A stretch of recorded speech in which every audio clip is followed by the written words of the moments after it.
So you can stay for the whole thing or just bug out?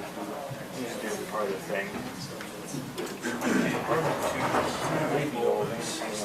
When I get done, I'll just have to take a picture of it so that I can compare it.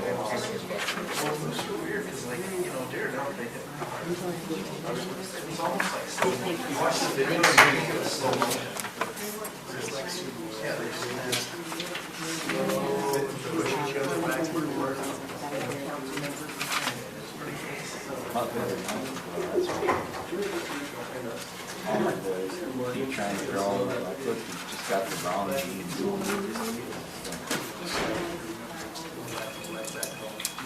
That last meeting I was calling, I was just,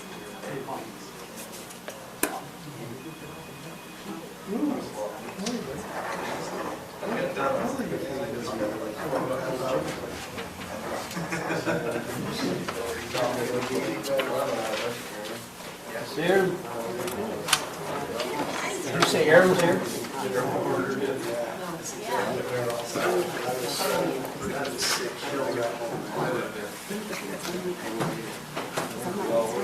He was planning on being here. Well, I'm gonna have to have my back down. Sarah's not here yet, so you better. Oh, Sarah's not coming. Was she not coming? No, she's been This sitting. thing up and it's got strep. We're glad Sarah's not coming. Because we don't want stress. Sarah's not coming? Jeez. Said she's got strep. Really? Text me about noon. If I'd known that, I'd have spent more time close to her on Thursday. You don't have to So really get it. looking You for. don't have to really get it. You just have to say you've got it. It's a lot less painful.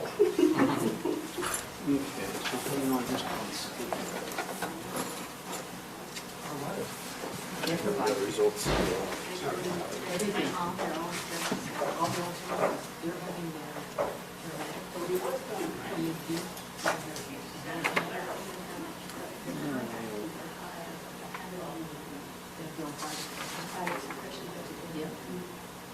Yeah, the biggest part of my student is how do you keep on the trail?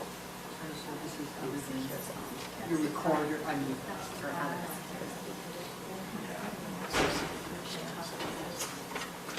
The trails is, I guess it's just a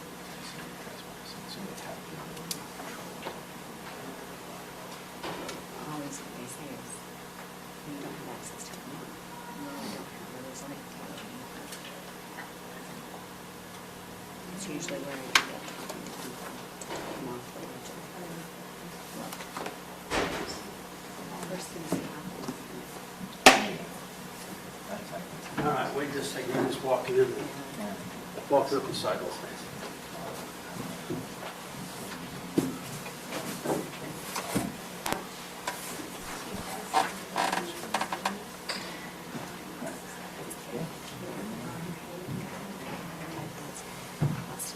We started with the exhibits. That's not them, that's them right there.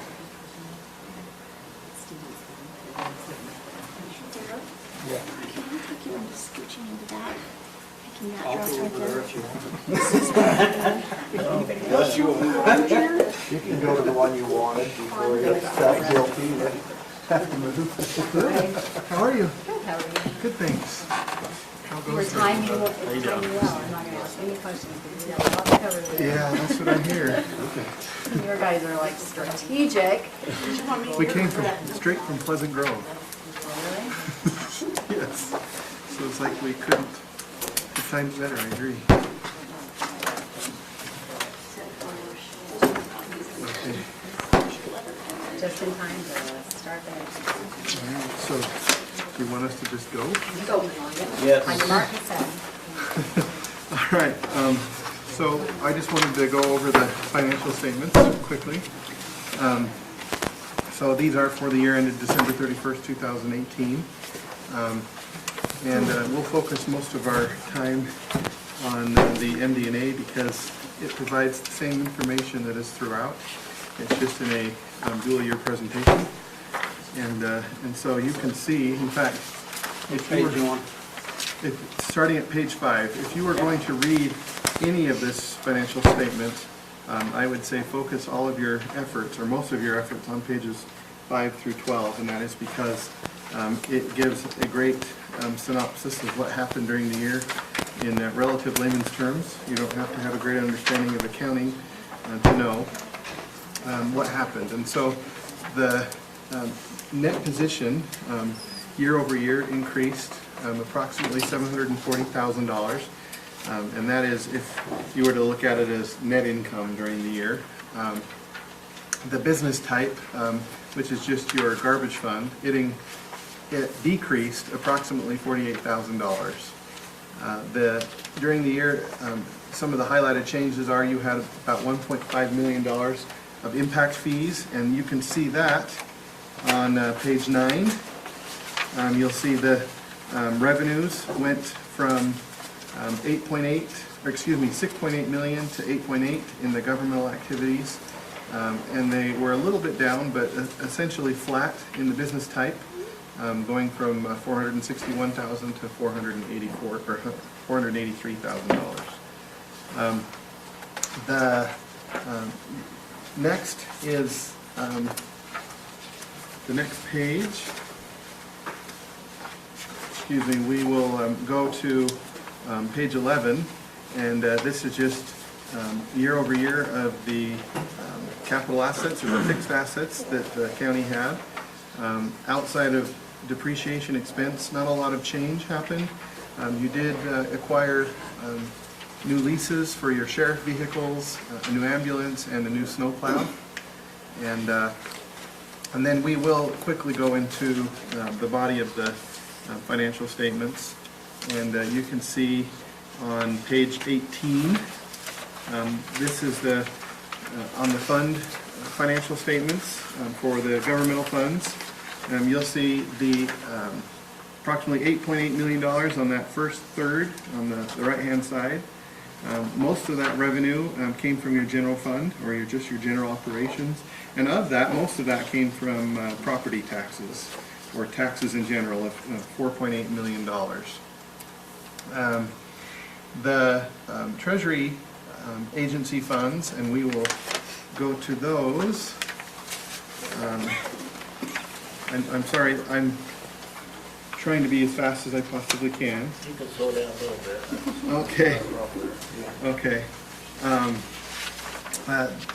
The agency funds on page 39, you'll see these, and most of these agency funds are represented by the Treasury account. And I wanted to kind of pause here because we have written or drafted another finding about this. Thank you. This is a similar finding that we had in the prior year regarding the agency funds. And if you'll go to the separate document, it's a 5-page document that's stapled, dated October 9th. If you'll go to page 3 of that document, again, this is in bold. You'll see there after the first paragraph, this is a repeat finding from the immediate previous audit. This has to do with the trust account activity. So when you collect and hold money that is never going to be yours, it's just going to be, you're holding it and then you will remit it back to the person. And what this relates to is when you are holding cash deposits from people that need to do something. Let's say that they have engineering services, you need to make sure that they're going to, when they're going to do an addition to a home or something, you collect cash from them, and when you're satisfied that they've done everything that they're supposed to, you give them the money back. And so this happens many, many times, and about $1 million of the trust and agency funds is held in this account. And the Planning and Zoning Department, they are the ones that will manage this in a separate QuickBooks file. And that theoretically, that QuickBooks file on a monthly basis should then be printed out and reconciled with what's in your general ledger or Cassell, so that what they're doing on a sub-ledger matches the general ledger. And last year, we let you know that that was not happening on a month-to-month basis. And we found that this year, although that there is some improvement, still needs a lot more improvement. And it is not happening.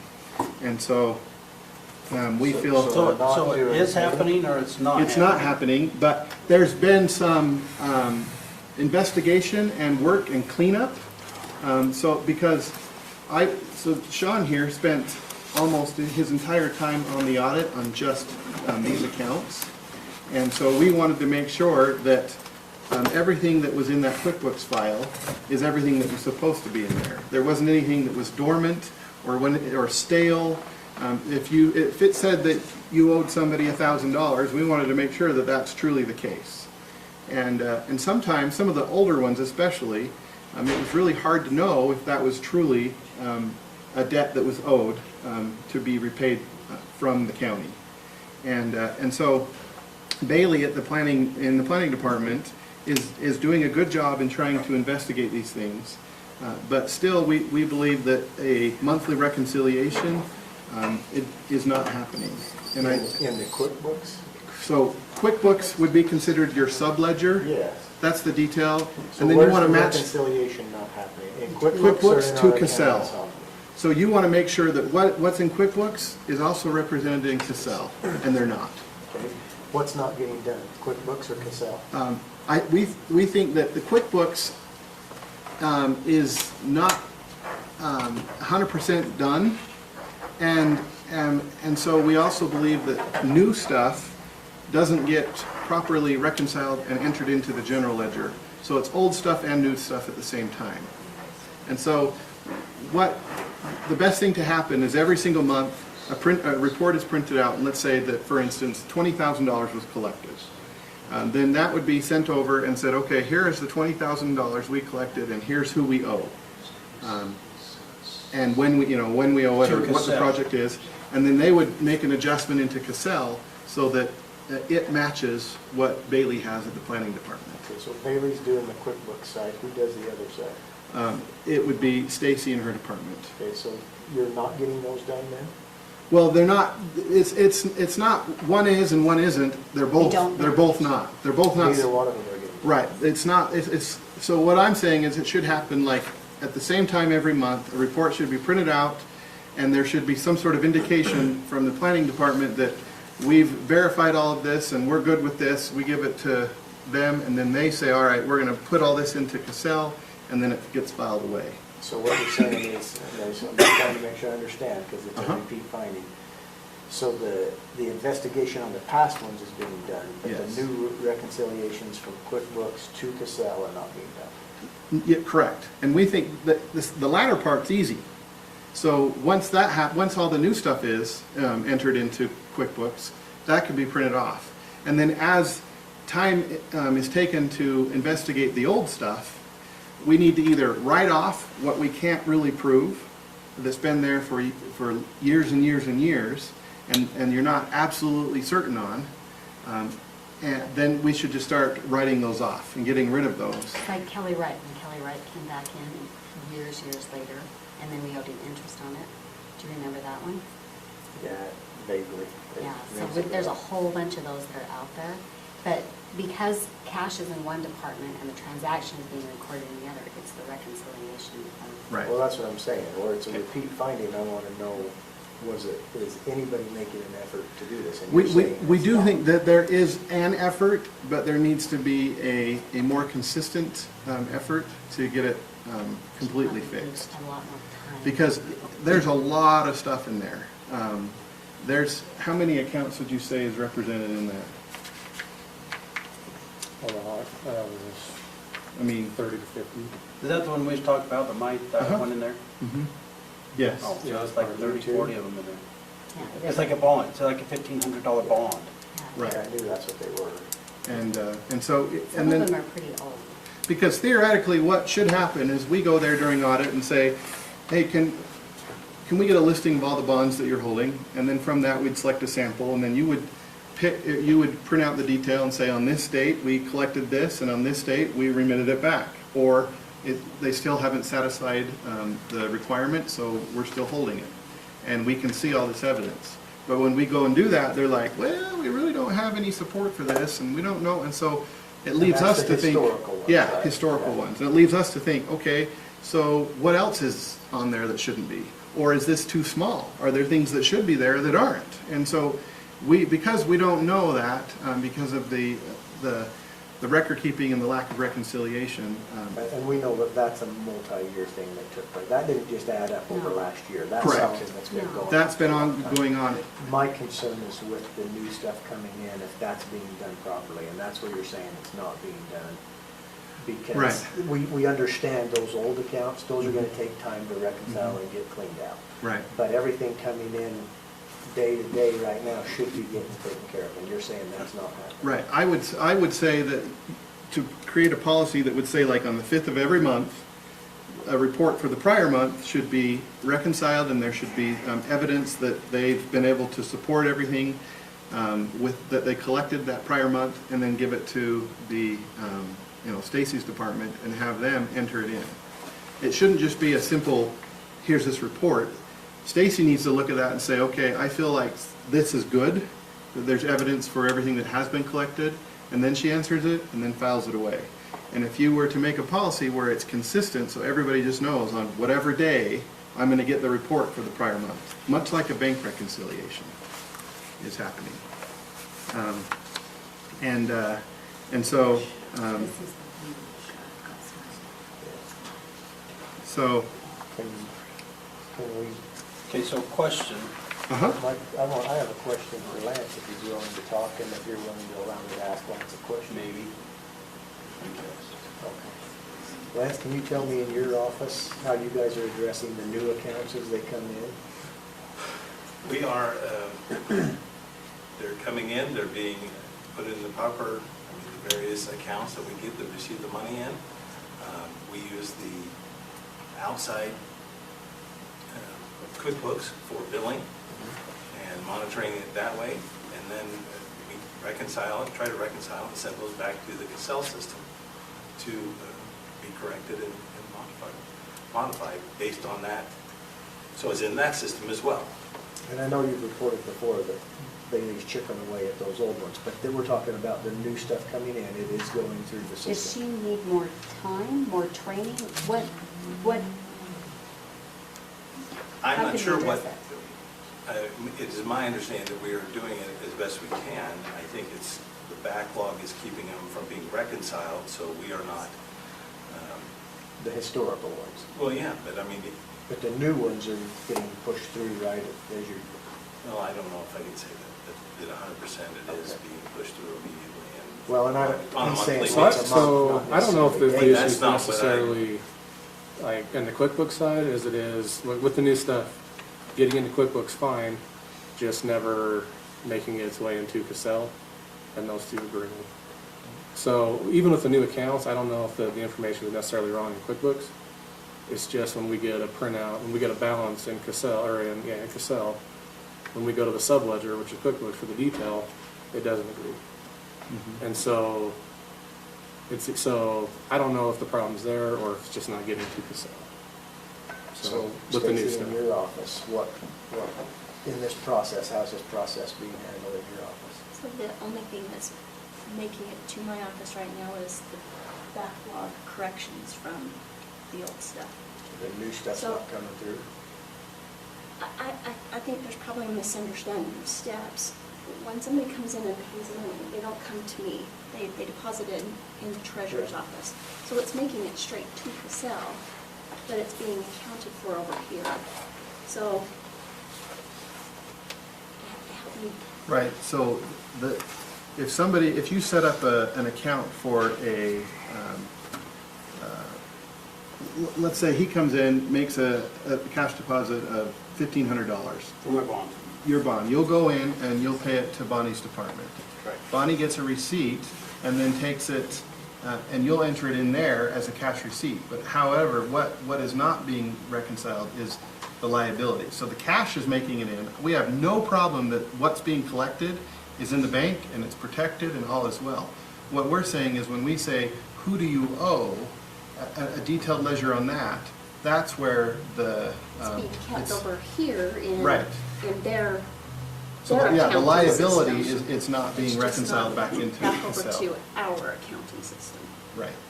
So you're saying there is no report currently transferring? There is no formalized process to connect all three departments, planning, treasury, and, Yeah, and I get that, and I'm not trying to be elusive or anything.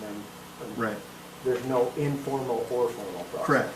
And there are three parts of this. There's the cash part, the accounts receivable part, and the deposits held part. Because the way it works, because you have an outsourced engineering department, if they're going to do something for you, you're going to pay them immediately. And so that payment, because you haven't got the money yet necessarily at sometimes from whoever you're collecting it from, but you have to pay the engineering firm immediately, there's a receivable set up that you're going to collect from them, and then you're going to pay off, or you reimburse yourselves. And there's also a deposits held liability when you are holding a bond for a company or an individual that you need to then repay. So the cash is generally fine.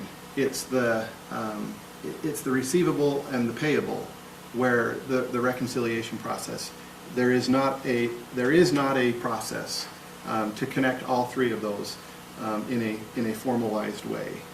And that's why we think, and then I also think that I don't know if Bailey feels completely empowered to say, we need to write this off. And so another thing that I think your body can do is establish who has authority, who's empowered to say, okay, I've done everything I know how. We're going to write this off officially, but we can keep it here just in case 10 years down the road somebody comes and has compelling support, and then it can come back to this table and you can approve it if necessary. But somebody needs to be empowered to say, I've done all I can, we need to write this off. It also would be very helpful to know what that balance is, so that we know that balance hasn't changed unless it goes through a process of determining. Okay, so question for you. Well, because when you put on here identification of a repeat finding, that bothers me. Right? But in listening to your discussion, it sounds like we found this problem. Bailey's working on it, but she's working on it from the start, from the rear end, and work it up. So what you're saying is we want to start today, we want to reconcile from today to next month, and if we have time to work in the rear, to work in the rear. Both, But concentrate on current. Well, You could- I think both should happen. You could do I it if you understand that. determined, okay, of this X amount, this amount is old, and that's the consistent amount. Any change, any going back into that after this date, but that's the council level. No, what I'm trying to Process. figure out, what I'm trying to do, Yeah. straight up, Right. I'm trying to eliminate the identification of a repeat finding. Okay. So what I would say is create policy to say, okay, every single time we get a deposits held liability, or somebody comes in, here is the process. This needs to happen every time, and it ends in a reconciliation. From cash collection, depositing, and then reconciliation. That policy needs to be created for all current and future payments. I understand that. And then another thing needs to continually happen, and just clean up old stale books. And that really isn't a policy. That's happening. She's doing her best. Well, that's why I would like an adjustment on this repeat finding, because she's working on it. It's not like she's ignoring it.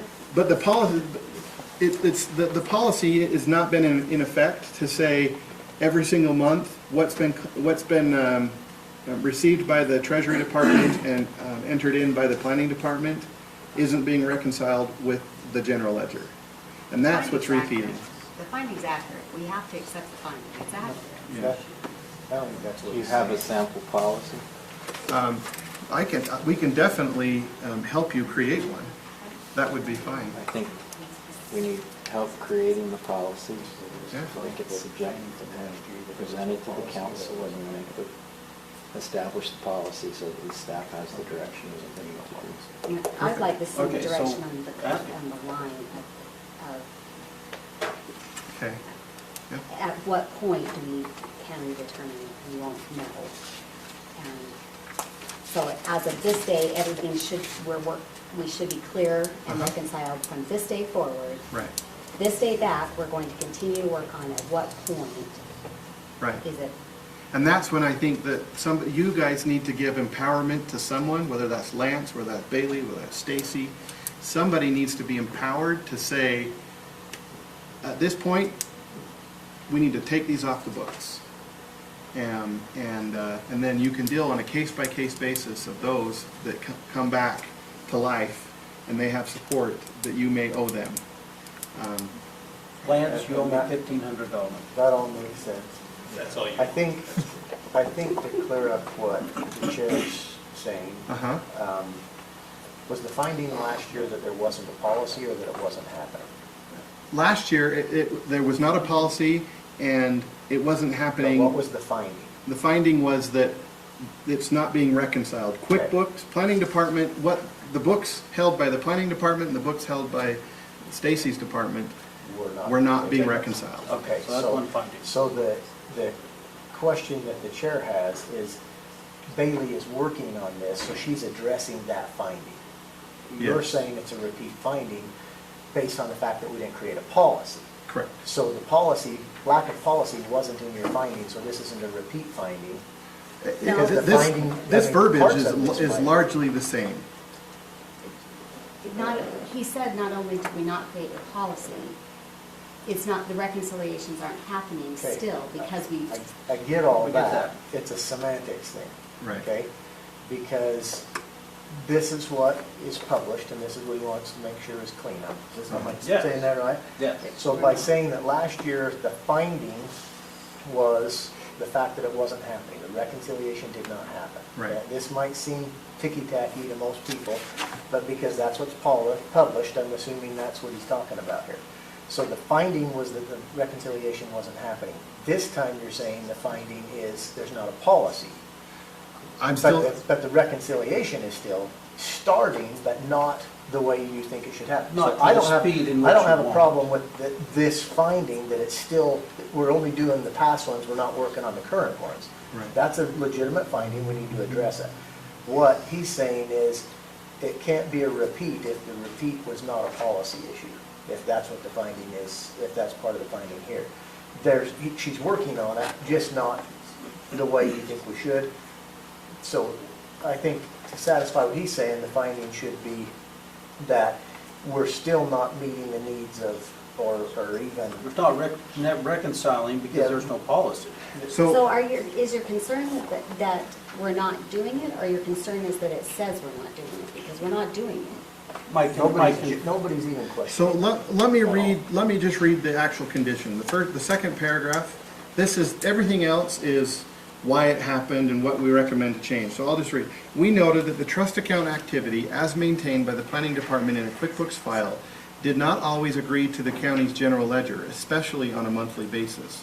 Further, we noted that the transactions are not adequately recorded nor reconciled into the proper classifications of 1, cash deposits held, 2, accounts receivable for reimbursements of payments made to the engineering firm, and 3, the related, the revenue collected accounts, and 4 accounts payable for payments required made to the engineering firm for services rendered on the county's behalf, and the related expense incurred, and the deposits held liability. The activity recorded and maintained by the planning department is not reviewed by the clerk auditor's office.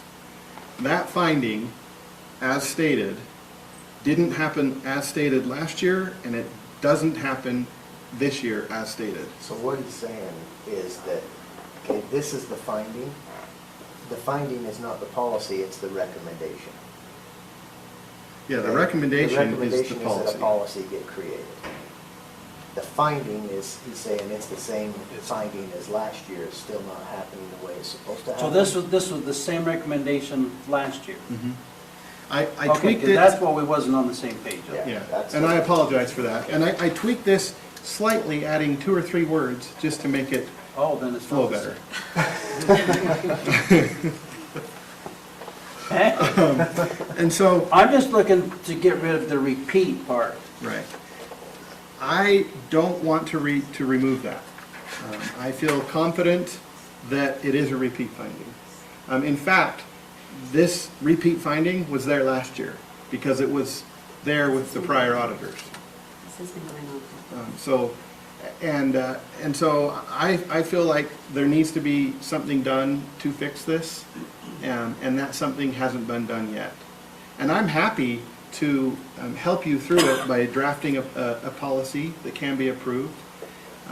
But I do believe, in talking with Bailey, there are some frustrations in that nobody there is empowered to say, we need to be done with this. These are old, I cannot find any records on these, let's just write them off.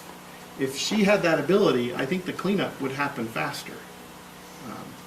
And whether that's Lance, or her, or Stacy, whoever, I don't know who makes the most sense. So I think that takes a little more digging into the entire situation and seeing how things are being done right now. I would recommend that you and Robert sit down with Lance and Stacy and Bailey and discuss the whole entire process, how it's going, and then you guys identify who you think should be making the call. Since that's your portfolio. That's just my recommendation. I don't mind meeting with the department, but I would like help on preparing the finding Okay. No, necessary. to- Absolutely, the policy. Yeah, Yeah, the policy? I meant as far as Policy. identifying To- who should be making that call, I think that's Yeah. something you guys should Yeah. talk out. Yeah, we can certainly do that in terms So, of that. yeah. And I think Tina's idea was good in terms of what you think a reasonable cutoff period Yeah, is. I agree. And we can sit down and Sean, because he was in the minutia of everything, I will have him draft what would be a good policy from a starting standpoint. And then you guys can tweak it however makes sense. Okay. So the second finding is also a repeat finding, but I wanted to just kind of, instead of going into what the verbiage says, I want to start with the recommendation. I believe the recommendation is that that there needs to be a full-time accountant that does the accounting side of things, that makes sure that all accounts are reconciled all the time, that bank statements are reconciled, that accruals, accrued expenses are reconciled, that accounts receivable is reconciled, that they go through Cassell and they say, you know, all these smaller accounts, what are these? Make sense of it. Create policy for every single one of these, making sure that duties are properly segregated, and that there is a proper month-end closing, and there's a proper year-end closing, and then an audit preparation. This person would also prepare the financial statements. Right now, you are using an outsourced firm. I do believe that this person could do all of these things and make sure that from an accounting standpoint that everything is happening like it should. The clerk auditor's office is stretched thin for everything that they need to do, accounting and non-accounting alike. Clerk responsibilities, auditor responsibilities. One of the things that should be happening but can't because of what I believe is the thinning out the staff is internal audits. So an auditor, a clerk auditor, one of the things they would do is say, all right, I'm going to pick these policies at this department. I'm just going to say the sheriff's department on seized assets or whatever it may be. I'm going to go there and make sure that what should be happening is happening, and spend time doing those things throughout the entire county so that you as a council and she as a clerk auditor feels comfortable that the policies are designed well and that they're operating effectively. If that happens, and by adding somebody to as a full-time accountant, then I think that everybody wins because you will know and you will get the information on a monthly basis of everything that's being collected. All the accounting world will be better, and each person's respective departments will be better. That's my recommendation. I just want it on the record that the audit committee did not meet and I did not recommend. So, yeah, that is true. I just know for the last 2 years working on this, I know that everybody is doing the best job they can. I don't believe that anybody is trying to, or is incompetent or doesn't have the ability. It's that there's too many processes for too few people.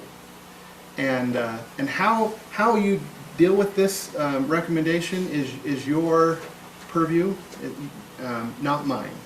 But I really do believe that having a full-time person in there, a knowledgeable full-time person. Governmental accounting is a different beast than corporate accounting, than not-for-profit accounting. And so you need to have somebody that knows governmental fund accounting. Because if you don't, then you're going to get a body in there, but you're not going to get the fruits that you were hoping for. And so I don't know if that's looking at similar sized counties in the state and seeing how they operate and possibly use some networking in that regard. I don't know. But I do know that using an outsourced accounting firm that you're using now is because that's one way you've tried to solve the issue of being stretched too thin. Taking some of that and then bringing it in-house and doing all the other stuff will just make it complete. So that's my recommendation. And again, I want to make it clear, I'm not throwing anybody under the bus in this regard. They're doing the best they can with what they have. And it will just be even better. For a county that brings in $8.8 million a year, and you don't have a single full-time accountant, I think the budget, you're big enough to definitely warrant that, but how you correct it, whether you do 2 part-times, start out with a part-time, whatever, is up to you.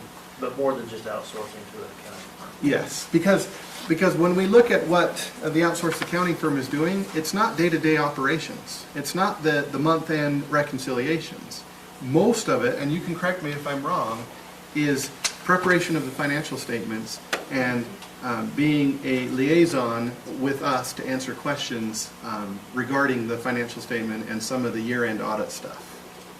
And they were doing some of, if you remember from our meeting last year, they were doing some of the audit and making sure that the dual control was there. Yeah, that's the what I'm wondering, process. why couldn't they do more of that? Because I mean, it's not in our budget to, especially now, to add in another full-time. Right, and that's what I'm saying, how you handle it, whether you go to the outsourced accounting firm and you say, look, this is what we need month-end and we need year-end, and just see what that would entail. But to his point, and again, I didn't prep him before, but I've been singing this song for a long time, that at some point with this kind of money, the dual controls that should be there by having the person who has responsibility and say in making sure that those are there, aren't there. And we have a responsibility to be making sure that those processes are set, they're followed, and that those audits are happening. And right now, we don't have the staff to do it. It's not, I think you said it better than I've ever said it. We're not throwing anybody under the bus, but there is a limited time and a limited expertise in what we're actually talking about in governmental accounting and fund accounting. The need is there. And I think if you pulled what we're paying Ulrich and Associates, and especially now that Chuck has retired, I'm not so sure we shouldn't be. But you would have to empower the person to be able to have that say. And that can only come through accounting council. correct. Yeah. How you resolve the problem is you're empowered to do that. It's inappropriate for me to tell you how to do it. I'm just telling you what I think is lacking, and you definitely could use an actual controller, finance director type position. in the county. How does that work with the county form of government where you have your clerk auditor is the same person? So, you have to look at both of their responsibilities and say, what is the expectation of Stacy's position and the assistants? And is it to do all of the monthly reconciliations of every single one of the accounts? Is it to prepare the financial statements? Is it to deal with the auditors? Is it to make sure that you are keeping up with all of the state legal compliance guide requirements? Or should you have somebody else that does that? Because Somebody else in that office? because her position is an elected position, and it doesn't necessarily mean you're going to get the expertise that you No, need. I understand that. I'm saying that's typically what would happen from an auditor position. Yeah. Whether it be the elected person or their deputy that they were to bring in and do that. I'm asking, where ours is the clerk auditor, it's the same Right. person holding both positions, how does that work logistically so that you have the dual controls that everybody's constantly talking about if it's all under the same? Well, Some counties call it a budget officer. some Right. call it, What I would They do is- report different. directly to the council or they report directly to the council. auditor? yeah, to the council. Because That's what I'm ultimately, getting the at. That's what I'm Yeah, trying to I find see, out. yes. ultimately, the financial statements are under Correct. Right. Yes, I would definitely do that. Now, this person would work very closely with the clerk auditor. Absolutely. And, They would have to. and so, one way to look at it is, is go to other council form counties and say, how are you doing it? What does your accounting department look like? And get the goods and bads of everything, and then consult with the state auditor's office and say, we want to make sure we're doing this right, and how does this work? And then make some changes. So, Actually, we're losing 2 council members, so voila. There you go, and I think they funded it in the form of government with 88,000. So Aaron, is accounting and auditing two different things or the same thing? I think they're two different things. I think that's the confusion.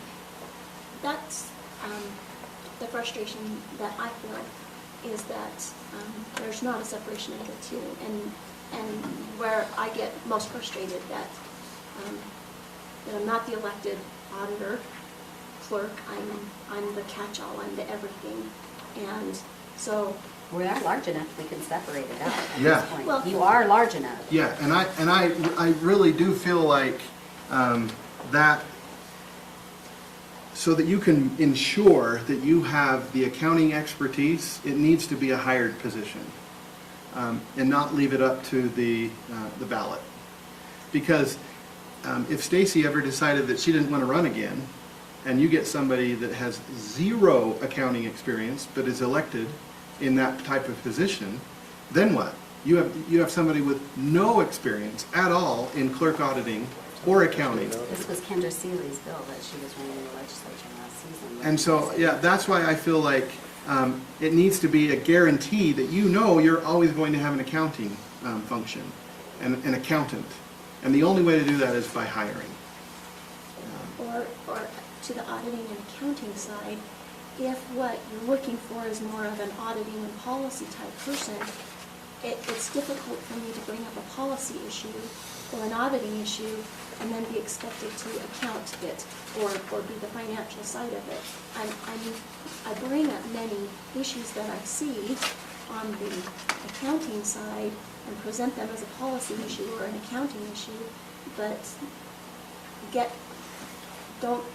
I'm not seen as the auditing side. I'm always only seen as the accounting side, and therefore, I think that's what causes some of this, Right. this finding is that there is strife because I'm not seen as the auditing side. I'm seen as the accounting side. Yeah. Well, I see it though. Okay, so- Which side does the reconciliations, the accountant or the auditor? That is an accounting function. Reconciliations is definitely an accounting So function. that would be the clerk. side of the offices. I think that Stacy's frustration is in order to have an auditor that actually is an auditor, you have to empower them that what they find is actually followed up on. And if they set a policy that this is how it should be done, that actually means something instead of it. Well, I'm not talking about policy, I'm saying, I'm trying to identify which side of your, because you do hold that dual role. Well, I think Which that- side of it would be in charge of the reconciliation? So this person that we're talking about bringing in wouldn't be doing the reconciliations, they would be ensuring the reconciliations were being done. No, I believe that you should have somebody that does them, that says, So you said that was creates, an accountant side, not auditor side, okay? Correct, Right, correct. okay.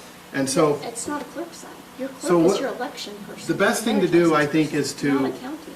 is to get a list of the duties of a clerk auditor at a county level from the state auditor's office, and you can see what they're in charge of, what that elected official is supposed to do. Who's got their book?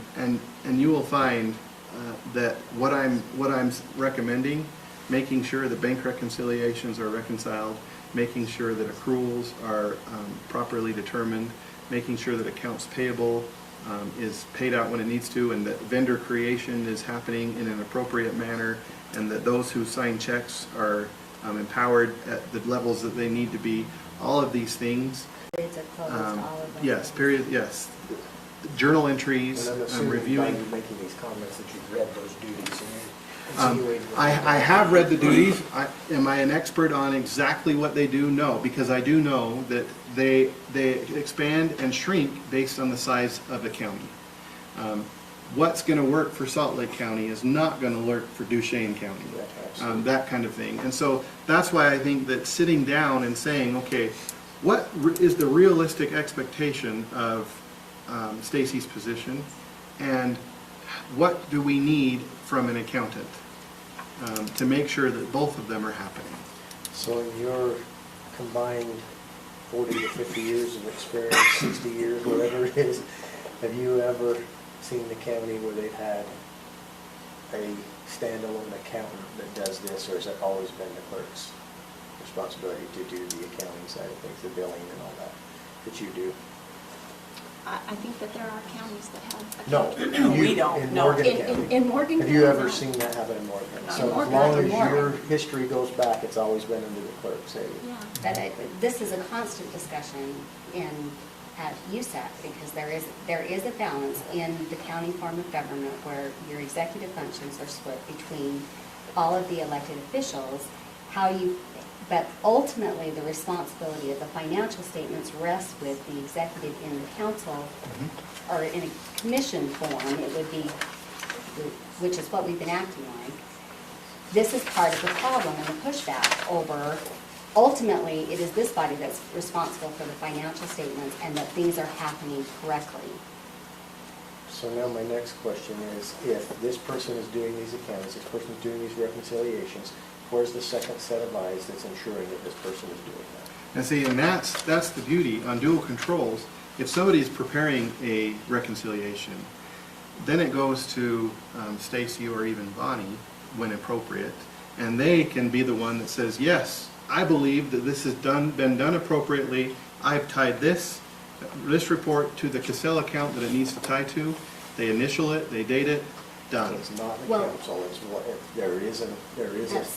position in the county that does that second look. Mhm. So it's not relying on coming back to the council, 'cause that will never work. Well, I agree that's with the you. point of having the accountant, because if the person, the dual set is whoever is entering the day-to-day transaction should not be doing the reconciliation. That's not a dual set. It is the second set of eyes that would be doing the reconciliation that is different than actual day-to-day input.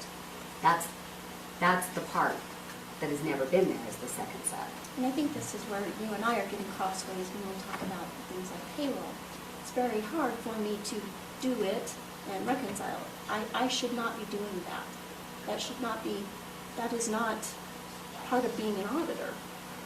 And that should be a function of somebody else. And that's why it can't come back to the council, and when we talked about that at one point, it can't come back to the council because the person who's doing it daily cannot, or responsible to make sure that I'm creating the financial statements, can therefore not be the auditor. you can't be on the audit committee if you are responsible for the day-to-day functions, for the creating of the financial statements. It nullifies you, that oversight role. That's- So, right.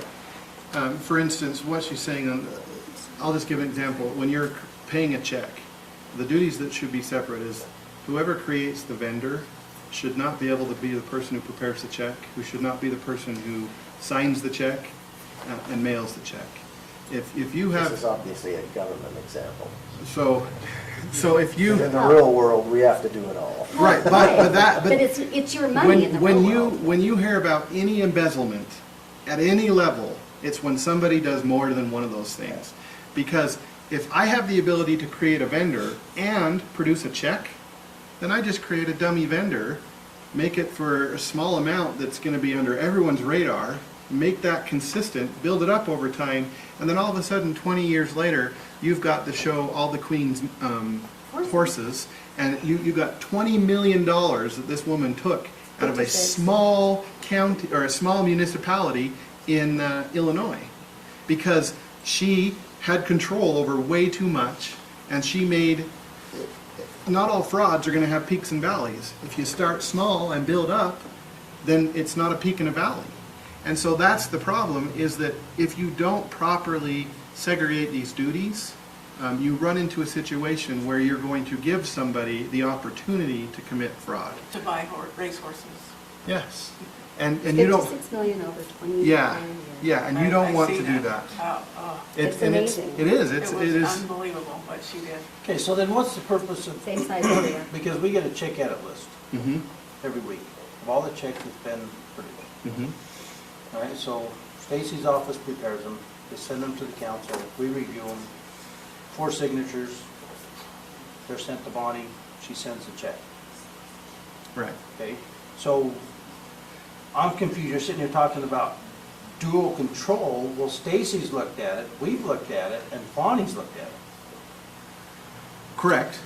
Do you know, so, In so do that. you really want me to put the weakness out there on the table? Because I can, because if I wanted to on that, let's say, what's on that check edit list, what if that's not what was actually on the check? That it was changed in the system after the check was printed? Would you know? Well, no. Of course not. So you're not Right. actually seeing the check, and that's where you catch it in the reconciliation. Like, if there is no policy So on what we're it, saying is, we can't trust our elected officials. you want to have. never want to be in a situation where it is based on trust. Right. The whole system you're designing is so it doesn't matter, because Absolutely. if you're designing, it's not that I don't trust anyone, that you design a system where you don't have to trust anyone. Yeah. That's the point. So every time you hear about a problem, it's always the sweet little old lady that no one suspected. Yep. And usually what happens when somebody commits fraud, they can be as honest for their entire life, and then all of a sudden they get a child or a grandchild or a spouse that is diagnosed with cancer, and the bills are overwhelming, and then they start justifying.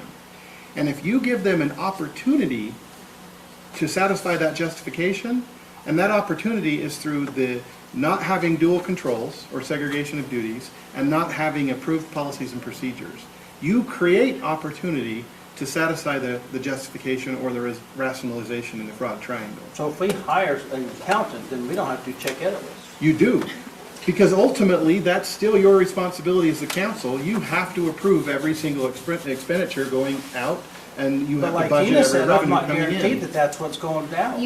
You're designing a system to limit the opportunity. And as long as you're dealing with other people's money, that is the responsibility that you are supposed to design. That's what generally accepted accounting principle does. That it's not new, it's not different. Every PTA has 2 people on a check. Every organization does.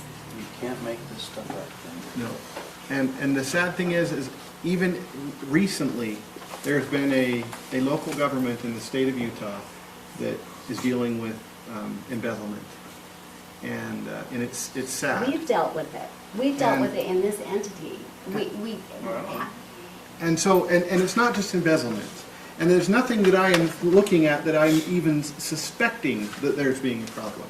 But I'm telling you that you are stretched thin, and you don't have the accounting and policies and procedures manual in place.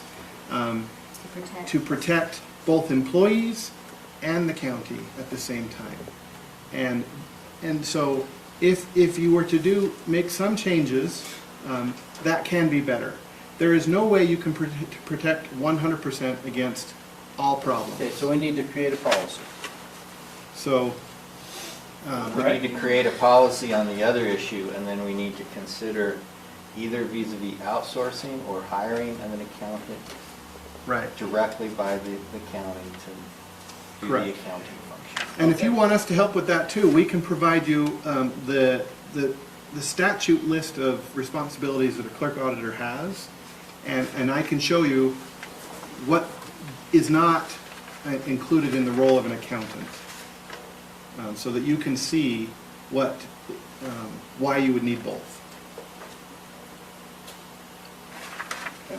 And then the last one, ironically, I think would be helped by this very process, and this shows that you had two funds that were over budget. That just means that the expenditures, the actual expenditures exceeded the amount of the final amended budget for the end of the fiscal year. So, NBA funds. yes. Clarify what the Oh. NBA fund is. Municipal Building Authority. So that fund was slightly over budget, but your road fund was significantly over budget. And so those are things that, you know, your budget officer and others, you're going to look at, and I would recommend that, Even after the amended budget? He's talking about the budget, not the. yeah, you not- can Not the see, moving of the funds, the budget. yeah, if you go to, This is after the amended, right? Yeah, this is final. if you go to page 33, It could have been rectified by amending it. so 33, on the top third, it says construction projects.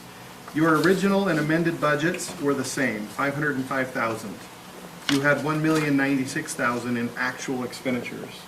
So what happened is you approved a budget, it was never amended.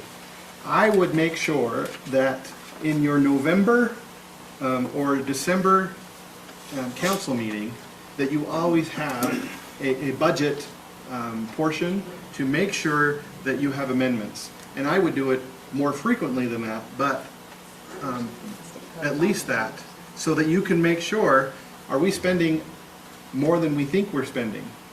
And so that's where the biggest one is construction projects. You can see the equipment, supplies, and maintenance is related to that, but there's your $612,000.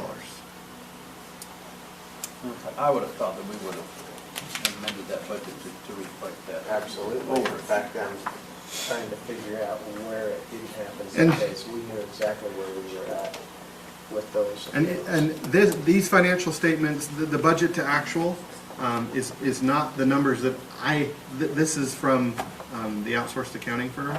And so if you can see, if your recollection says something, then we can correct this if needed. Well, I'm just saying, when we got done with all the construction projects on roads last year, we had $300,000 left over, not $1 million. But $612,000 In the hole. Yeah. So this is the, and it was paid for out of two different accounts, paid for out of Class B as well as out of general fund. Right. So having the money to spend is different than having an approved amended budget. I Okay, get so that. you're That's what I'm saying we never, yeah. we Never never, amended the budget. see, and I thought we did. I thought we went through. Or it. maybe it was amended and it didn't get to the outside people. We do If you that. think in you've that- Yeah. done that. That's what I'm We do those saying. budget We resolutions could look. Budget Yeah, for each resolution. one of these in But you would the have come first back and meeting in checked this as December. part of, Yeah. you've already Correct. checked it and it's not there. And as they have, I mean, they've got the budget resolutions and everything. Budget. He's talking about actual expenditures over budget. You've got budget amendments. This is actual expenditures. Right. Because So if you, these- yeah. I'm pretty sure we didn't. But- We didn't because I remember the amount and Yeah, why. you've got it your was there. transfers and everything in there. These are actual expenditures. But This is. So where did that $612,000 come from to be spent then? Well, 2018's actual expenditures, and we'll take a look. So it didn't come out of the accounts where we budgeted the money to come out of. Where did it come out of? The state fund for Lost Creek, it was what came in for Lost Creek. This is Class B. Yeah, well, look up here on your revenues. You got impact fees of $1.5 million and you only budgeted $443,000. So you had a variance on the revenue side, just like you did on the expense side. So neither one of them were amended. So there's your money and there's your expense. So because it wasn't impact fees we were spending, it was grants that we received from the state and the federal government. So are those revenues not accounted for in there? They would be in a different one and they'd have a transfer in. So there was $300,000 transferred in No, it was from the supposed to general be fund. $1 million, so it should have been right. So- What this is, revenues intergovernmental 1.5 million. Yeah. We budgeted 443,000, but actual is 1.5. So my guess is that neither side got amended. I mean, just looking at that, that's what happened. So you had the money to spend, it just, the final sit down and say, okay, let's increase this budget or move it from one category to another, didn't happen. Or it could have happened, but it didn't. Or it couldn't happen and No, we it's didn't lost ever- in translation. We didn't ever do it because we found out. So if that happened, we can, No, I disagree. I disagree. We got the money, $1 million. Yeah, but we didn't I ever think deal we with it in an amended our open deal. meeting. I remember It was both never times. dealt with in an open meeting. Yeah, well, that's neither here nor there. and if that happens, No, it's right there. yeah, if you see it, and we can Well- amend that and put it in. So, So we can either go back and find it, if it was in fact done, or in November or December, we need to correct the budget, is that what you're saying? Yeah, but we Well- always do, I mean, we Well, not always this have, one, but- yeah. December This 3rd. this one's, I'm saying for future, to avoid, That's it. yeah. we Yeah, always do it, but we didn't ever address those funds in an open meeting. All right, so, It has to be- we'll have to agree to disagree on a couple of items. You and me. that's, So other than that, I'm not saying We that you will show up in amend the wrong place. I'm just saying 2019 I and know we'll adopt that the 2020. It was money still- was spent supposedly out of the right accounts, because there was Yeah. multiple accounts that were doing these projects, and we were not over, we're not over budget, we were under budget.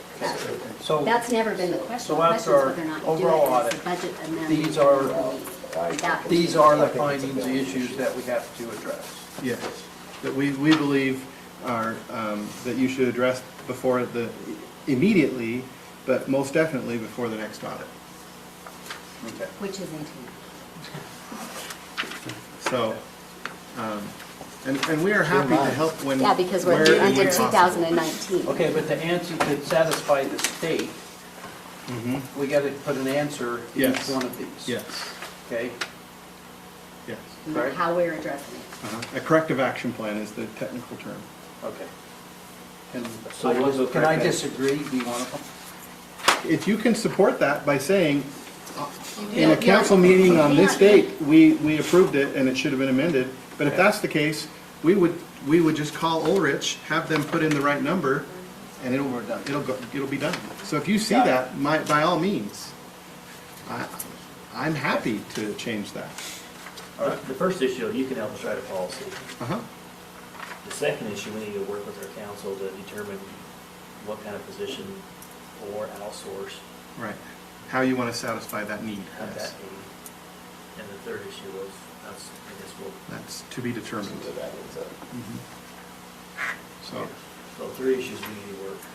But overall, just so we can end the meeting on a higher note, I really do feel like the people that you have try their best and do their best to fulfill what they're supposed to do. And that's evident. I agree. So, I'll agree with you on it.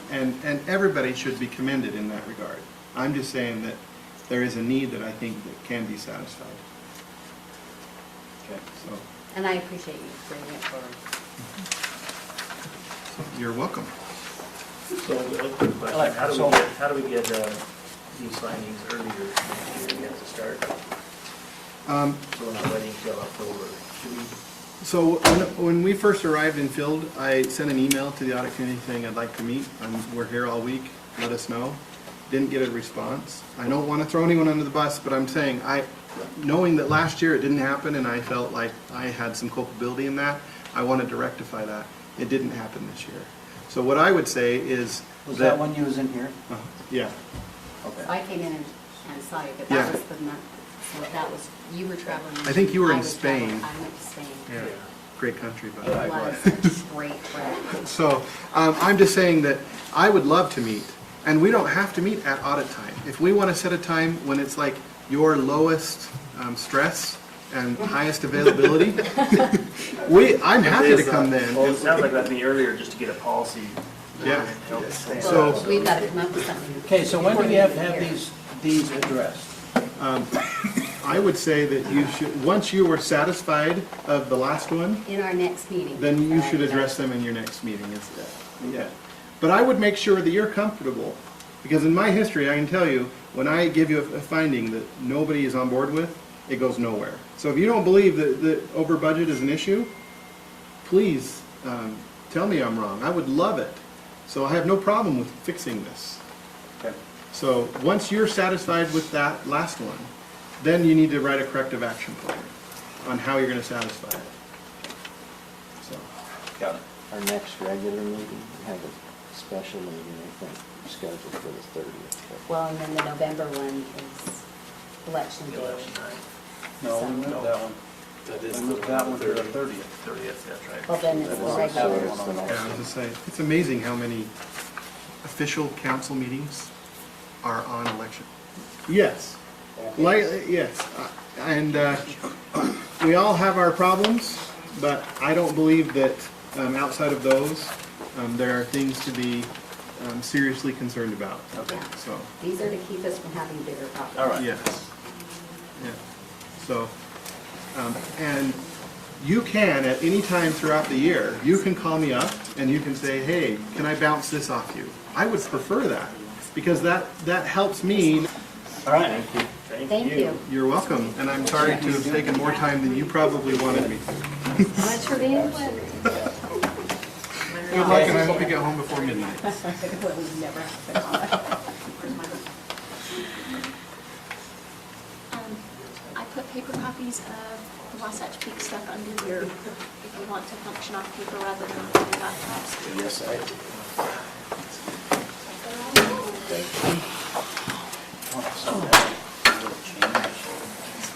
Now I gotta change from the one that's all drawn up. yeah. Well, unless it's the same thing, then It probably isn't.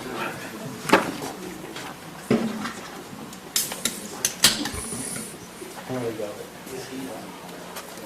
Yeah, you fit my face.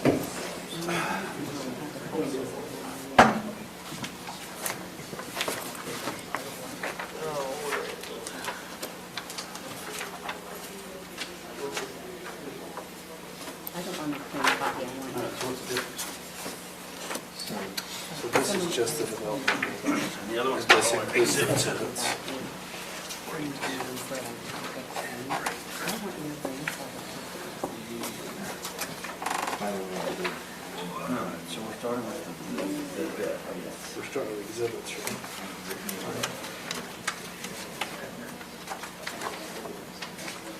It's one heck of a property description, isn't it?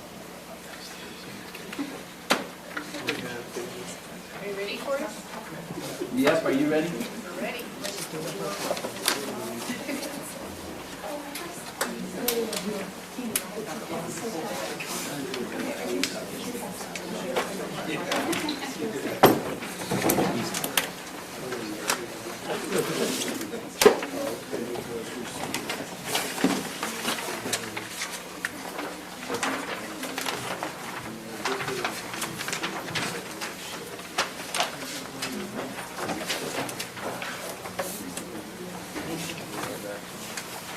Okay.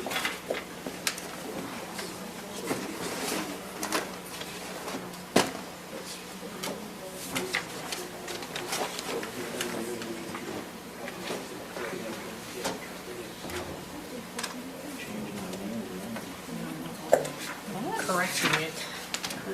Yes. What is it now? Instead of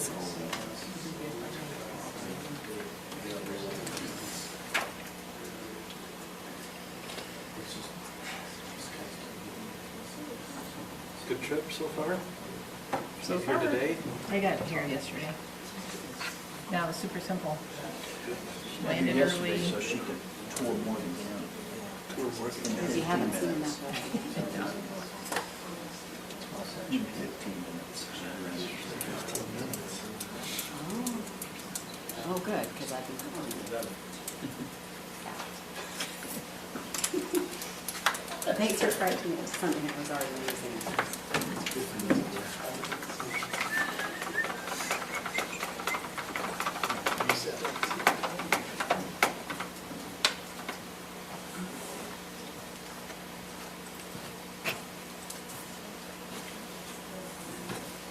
You got all your notes checked through yet? No, I'm not even trying. I'm gonna hope that these pages are somewhat close.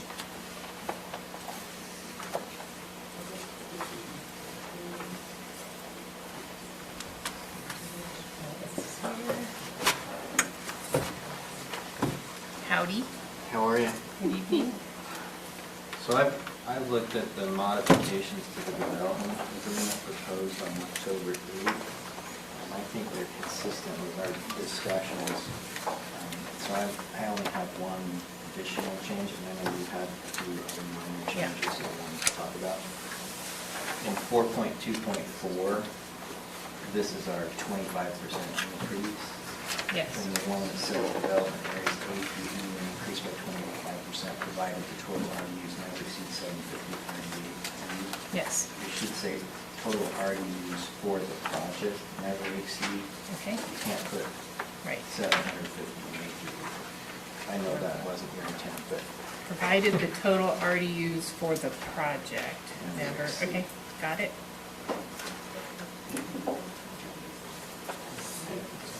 should be exceeding what has to. Okay. What's the difference? So I don't know if others have comments on the changes that were made, but the ones I have to be consistent with. So just so I'm clear on 424, each of those areas could increase by 25%, A through E, A through B. right. F And G. F and G, the two on the southern end cannot exceed the number that is on this map. That's what I thought it said, I just wanted to be sure. Yep. I wanted you to say it back to you. Okay. So you're on the Got same it. page.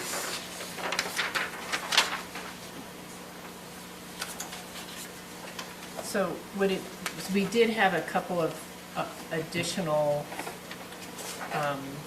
revisions. Do you want to do those for the body of this? Should we do that now before we get into exhibits? Absolutely, Okay. yes, let's move on. So I'm trying to make this as simple as possible, so I just, Lance, this is for you.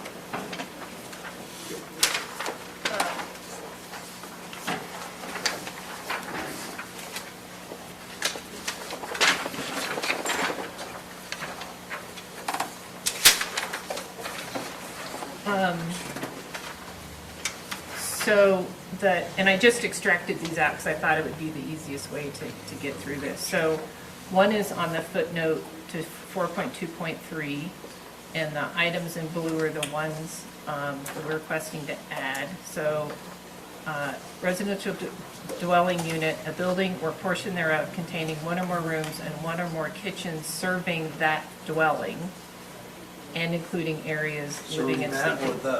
Well, serving the dwelling. And then the addition of ancillary buildings will not utilize RDUs even if they include a kitchen. So two things are happening here. One is that these homes may have what's called a butler kitchen or a catering kitchen that is separate from their main kitchen. It's fairly common. And it's not the intent of the county's RDU to count that one home as two RDUs just because it has a kitchen and a butler kitchen. So we just wanted to make sure that was clear down the road. And then the ancillary buildings not counting as RDUs, so they're I know people who have a barn that have a kitchen in their barn because they do events and, you know, family gatherings or whatever there. So the idea is that if it's you know, accessory unit or ancillary building to your main home, it doesn't count as an RDU. Does So- that barn have living space? It might, Can this be counted as a Counts as an guest RDU. home or something like that? it could be counted as, I don't know if a guest home would be Well, right, what I'm because it getting could at be, is if they build their home and then they build a guest or worker's residence or something like that out Mother-in-law. behind, everywhere else in our county, that's a second residence. But you're asking for that not to be counted as a second residence. Is that, am I understanding you right? Is it a second residence? Because I know a lot of people who have Not a mother-in-law mother-in-law apartment, it's an over there. basement, I'm talking detached. A separate building. or a detached garage within, because there's Not one across, garage, I'm talking living space. well, there's one across the street from me that it's a detached garage, but it's got an apartment on it. Now, see, I would count that as a second residence. How does How do you do the, that in the- how does the It's code, not. or Yeah, the so ordinance that's a count that? We Yeah. have accessory dwelling units and units, two dwelling units in a single structure. We have a couple provisions and different standards for those in the code. So you can have that. Mother-in-law is essentially what those are. And they're completely separate, but they are all in one structure and all considered. That's how they're allowed in our county. If it was a detached structure with a kitchen and a bathroom and a bedroom, that might qualify, but in the past, we've not allowed. Yeah, They're there, gonna- that's they're exactly gonna what's say- across the street. Well, I'm not saying that there's not No, happening. you're I'm gonna saying get, what's in our- I'm gonna get rolling all riled up here again, because you're gonna start Don't forget- screaming enterprise again. Enterprise, Isn't that where he's at? Tim Peterson. Oh, or Peterson. Tim Peterson. Should it be ancillary building or accessory? It's accessory. accessory. Accessory is more consistent with that. But that's what I just want to clarify, that that's what we're approving, and that we know that's what we're approving. So what you're asking for is the potential of a second home on that lot. Maybe not for the intention of the primary use of the owner, but for whatever reason, it is a separate structure, a separate home. As living, as full. Yeah, I mean, that could be a possibility. So is everybody okay with that before we move I on? didn't say that, I'm just saying. No. Well, this is the I just time think we we're- decide that, Yeah. because she's asking if we can add this to, I think we're creating too much gray area. Well, where I'm struggling is, since it's already allowed, and it's been bothering me for Well, a long it's time. not Could be an allowed. illegal use. It doesn't mean it didn't happen, but I don't believe it's in our ordinance as being allowed. But yes, we know it's happened, we know it's happened in multiple places. I know of one that just happened just recently, Mhm. but So the question then becomes, something tells me they're not going to have the opportunity to get away with things like Joe Blow down the street that hides. oh, I do, because you can't get up there. Yeah, but I'll bet the It's still have to inspector's be gonna be permitted watching and very processed.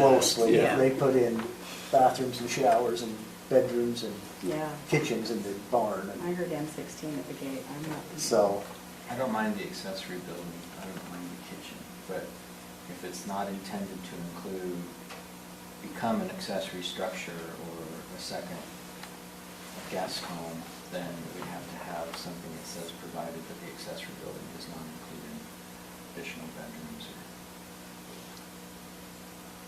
Yeah, I mean, would think in homes this size, though, that's really, really common to have a guest house. that you would have when you have like the family for Christmas and you want the, you know, the get a meeting. couple make 'em with cook the their young own kids go Christmas stay in dinner the out there. separate, you know, the separate Well, unit. I They're understand. family, they That- get along better when they stay in a different. I'm not, I don't even, not even opposed to you having them. Yeah. It's just Yeah. whether or not they count against the Count, yeah. ERU or the. And I think that's probably the question, is Right. do we count it or not count it?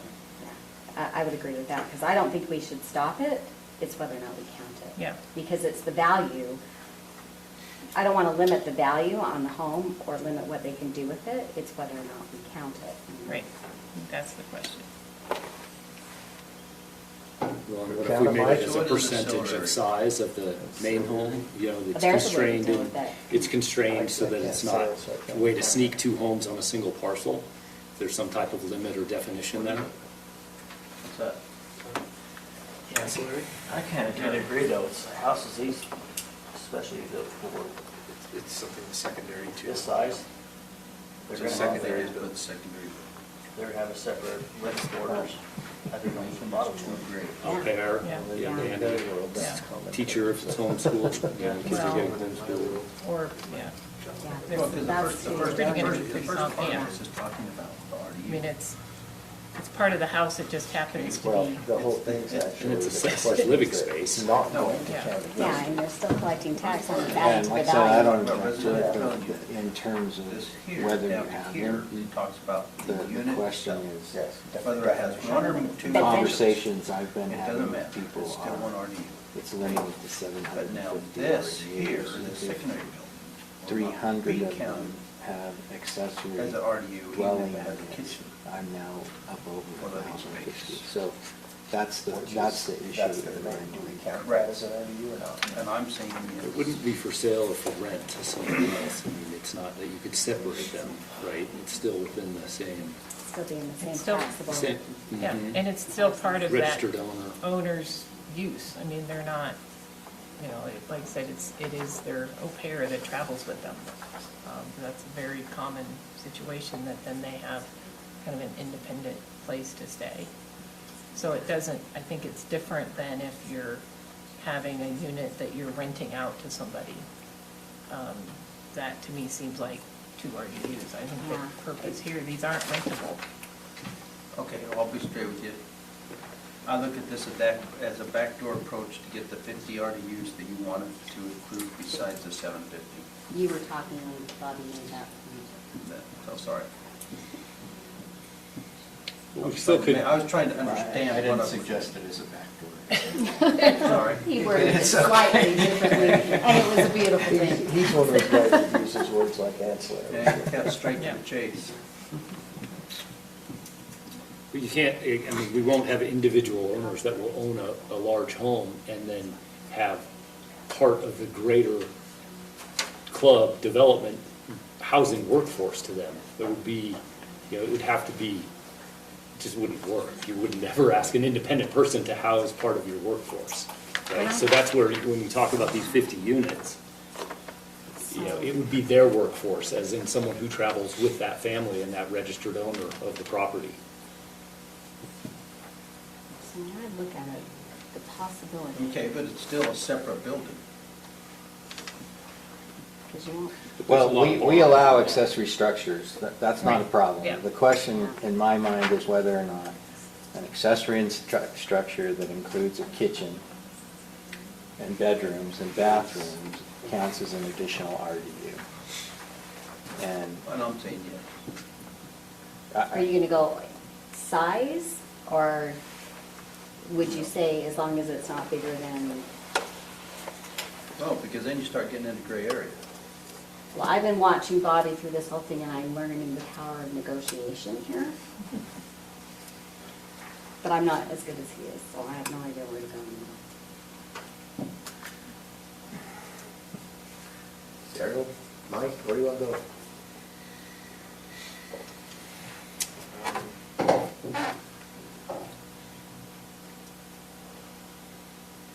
I think if they're going to have a kitchen and a bathroom, and to me, that's a separate dwelling unit.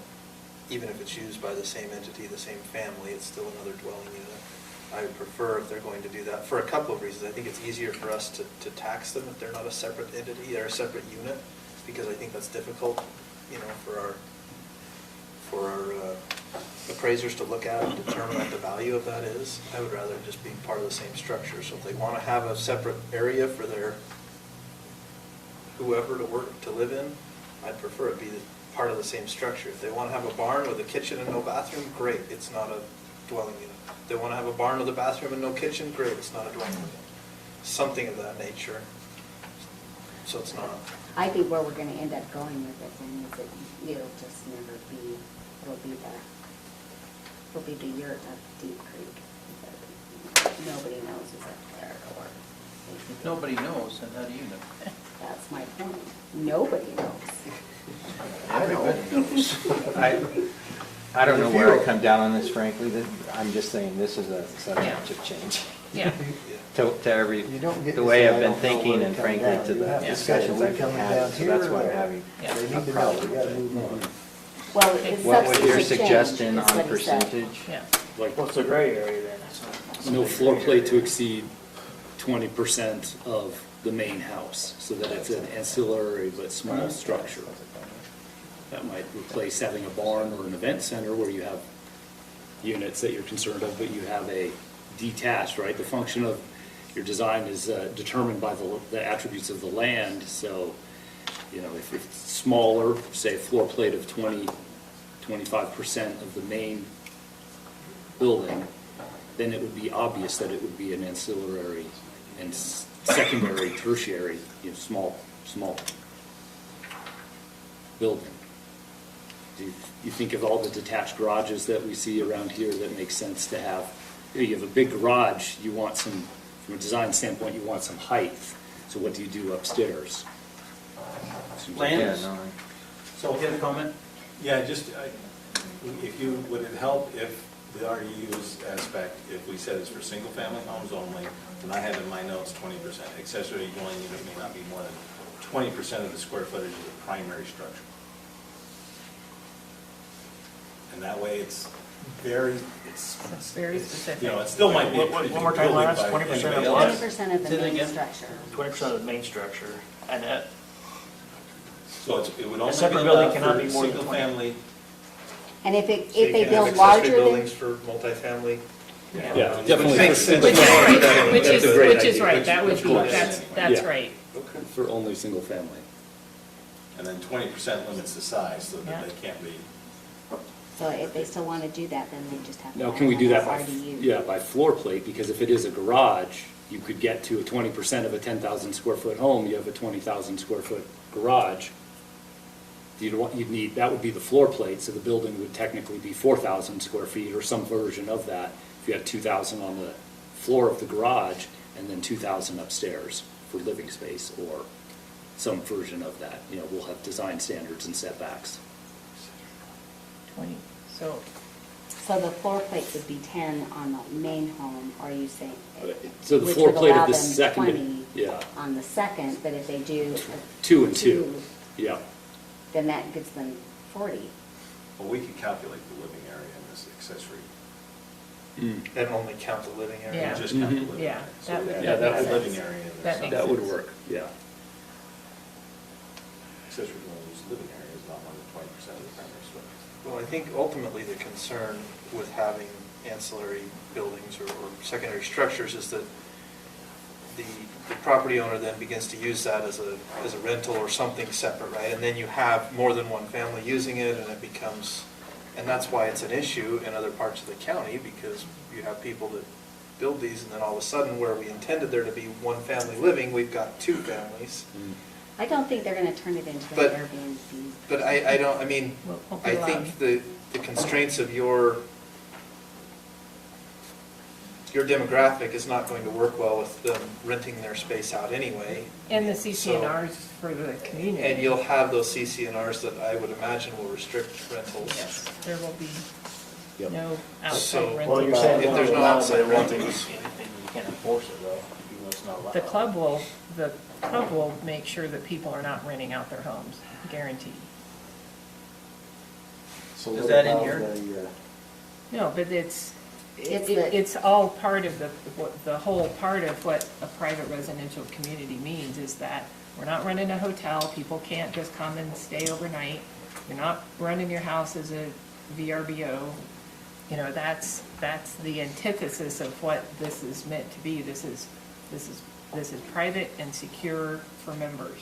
It can't be secure. I understand that, but what I'm saying is you're sitting here saying, okay, you know, this is not gonna happen. Well, unless it's in writing, anything can happen. So if you're confident that that's what's gonna happen, then Well, we've done it in the permitted use table. Hotels are not permitted. okay. And then they limit it in their CCNR, so they can't do it. So it is written, it's just not written in your document as much as it is. If we were looking to do rental units, we would be doing 5,000 or 10,000 units up there, right? That would be, it's a part of what the greater ask is, and the self-constraints that we've put on here from unit counts coming down from 1,000 to 750.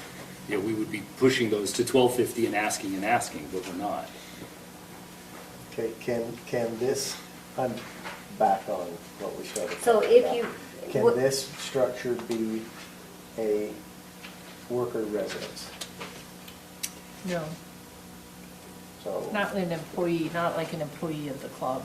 no, I mean an employee of the homeowner. Can it be their residence? Well, I think it likely would be. If it's an au pair or someone that works Yeah. for the homeowner, then yeah, it would probably be considered their, I guess that What I'm depends on saying whether is, can they want to can they have a declare it for their full-time- residency. Can That they may have a depend on full-time what state caretaker they're of their from. property, and this is their residence. This is where they live with their family. Their family resides there, their kids go to school, go to their church here, or whatever they're gonna do. Can that structure be, I understand what you're saying about they come in with their, for lack of a better term, entourage, and they put some of them up in there, and the family stays in the house. That's not what I'm talking about. I'm talking about something, for example, a housekeeper, a caretaker, somebody like that, it's their full-time residence, they stay there. They may have 5 homes, and they have somebody stationed at every home that's always taken care of. We know in Deer Valley, they use property management companies. These people don't live there, they just come in and do the work of the home. Can this be the residence of the caretaker or property manager? Somebody thought it was Never that. thought of it that way. Are you Yeah. willing to put that in there that it can't be? I think you're limiting on your top end, but it's not gonna be your, But like Roland, if it's not the intent that you guys want people living there full-time in those things, then let's just put it in there. Let's just put it in the document and make it clear so that there's not a debate, there's not an argument down the road, there's not accusations of impropriety or we, bamboozled the county council or anything like that. Let's just make it clear. so would you put it in a section, I'm trying to Why think don't you where put it you, right there? That's what you're talking about. Ancillary buildings will not utilize RDUs, even if they include a kitchen, and will not be used as a full-time residence. Well, there's, based on the suggestions, there's a number of qualifications to be put into this note, Yeah. and I'm not saying I disagree with them, but we'd have to work on the note.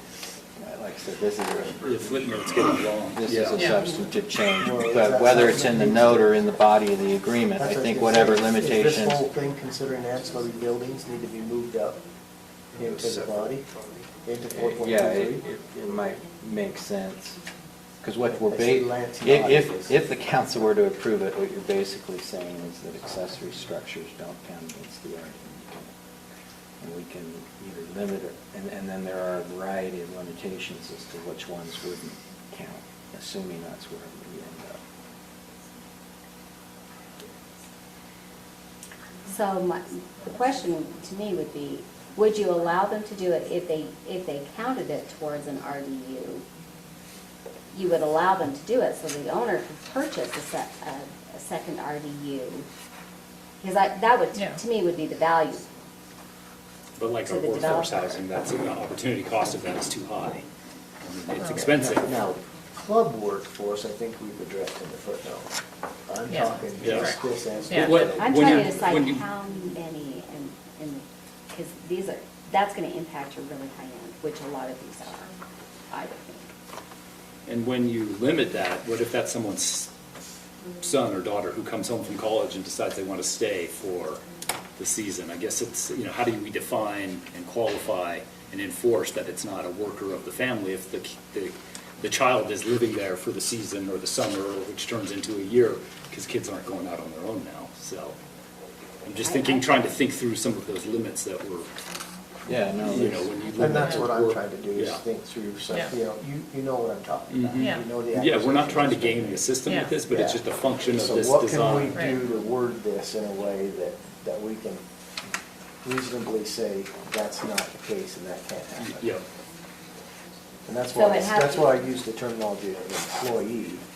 And So- even if somebody is a family member but works for the company that makes the money that allows them to have this house, they're still a family member. Right. But an employee, is completely separated, somebody that is caretaker, housekeeper, Well, something along those lines, that's what I'm looking at. The way the Somebody county just code detached is from the now, family. it is the relationship that keeps Five these unrelated. 5 unrelated people? You can have no more than four unrelated people living in the house. At 5, you're now 2 families in a single, it becomes a 2-family dwelling. okay. So if we said, and I need to catch your language because it was really good. So if we said 4 single-family homes, accessory buildings that are no more than 20% Living space. living of the primary home, or of the Primary structure. primary structure, that's the part I missed,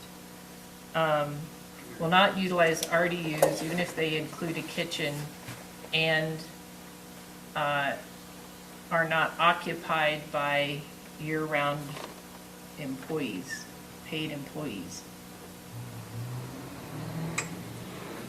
I had something similar to that, and shall not be used or qualify as a full-time residence for county taxation purposes. I don't know what the wording is, but get at that. Say that these cannot count, and that addresses your. That addresses my Yeah. Well, if we do that for, So yeah, if for we- taxation, Say that again? Something? It shall- So after, and they include a kitchen, and shall not be used as or qualify for full-time residence for county taxation purposes. yeah, no, that's fine. I just throwing it out. Used for- No. It's not,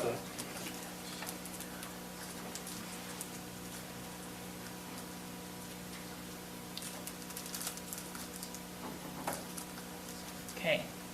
Shall I read this back? Yeah. For single-family homes, accessory buildings that are no more than 20% living area of the primary structure will not utilize RDUs even if they include a kitchen, and shall not be used or qualify as full-time residents for county taxation purposes. Tweak it, Lance. No, that's pretty close. Oh, well, that expression you gave, I thought there was something missing. It was on the related. Did you say the 20% of living area? I did. And just for clarification, the 20% is calculated on this primary structure, that includes garage space? Or No, does it's not? living It's area. on the Living area. secondary structure, you took out garage space, but I Yeah, didn't hear. so what- Because it's no just more living of the area. 20% living area And then, is it just living area on the primary? of the that you're calculating? living area of the primary structure. Just living on So we're both. talking So about, li- we're talking about finished living area. Yeah, Well, living area. not a problem in Maysville. I doubt these Yeah. guys have too many unfinished basements that they're Yeah. gonna fix, they're gonna work on in Work their on spare later. time. Okay, I promise it gets easier after I would this. say Yeah, I living think that's area. the most substantive. And I think that yeah, saves if it was the it. tax one, that's, yeah, Okay. that's easy, that's great. Are we ready to move on? Okay. Okay. So this next one, it's 5.3.2.h, and we're just asking to put in exercise reasonable effort to cause WPR Fire District to enter into a interlocal agreement between the Morgan County Fire District and Mountain Green Fire District. We cannot force them to enter into an interlocal agreement. All we can do is try really hard. So that's all that does. In 5.4.2B, so if you want to go to your document,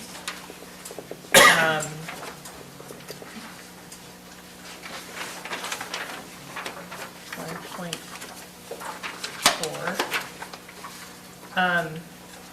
So if you're looking at your PDF clean copy. It's on page 13. And when we went back through this, B and C are almost identical. It's like the same thing worded differently. So we just wanted to remove the redundancy. So you're removing B and leaving C? Correct.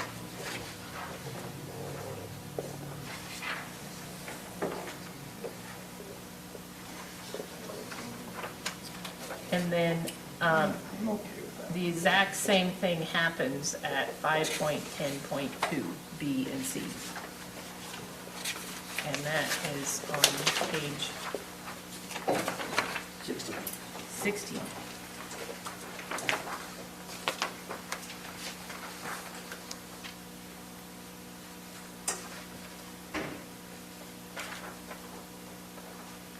You good with all those lands? Yeah. Okay, and then 9.5.2C, in 9.72, we define land use attorney, or authority. That came out of the last meeting, so we just wanted Where are to you at? reference that. That's on this. 9.5.2C. Okay. So that just helps clarify that.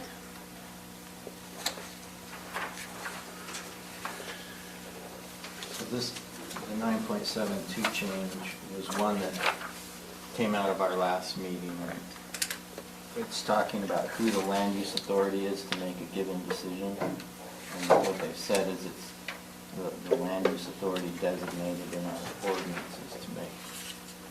So it may be the planning director, it may be the planning commission, or it may be the council, depending on designation. To interpret ordinances.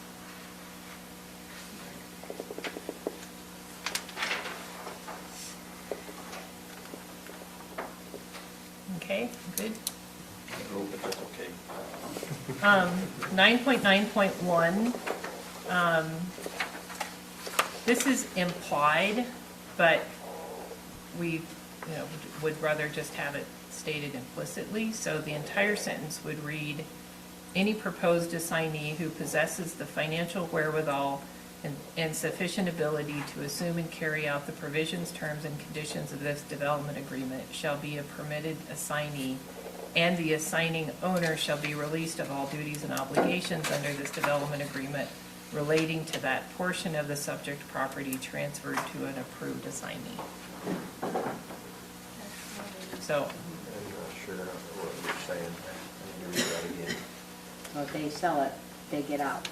right, And then The you county go has sell it. approval rights to approve whoever we would sell it to. But once we approve it, they're out. yeah, so, So they can take a portion of this property and move it out of the development? No. no. The That's- seller is Oh, no you're longer talking the responsible. yeah, so the Okay. seller, the owner sells or transfers all or a portion of the Ed property. sells to Mike.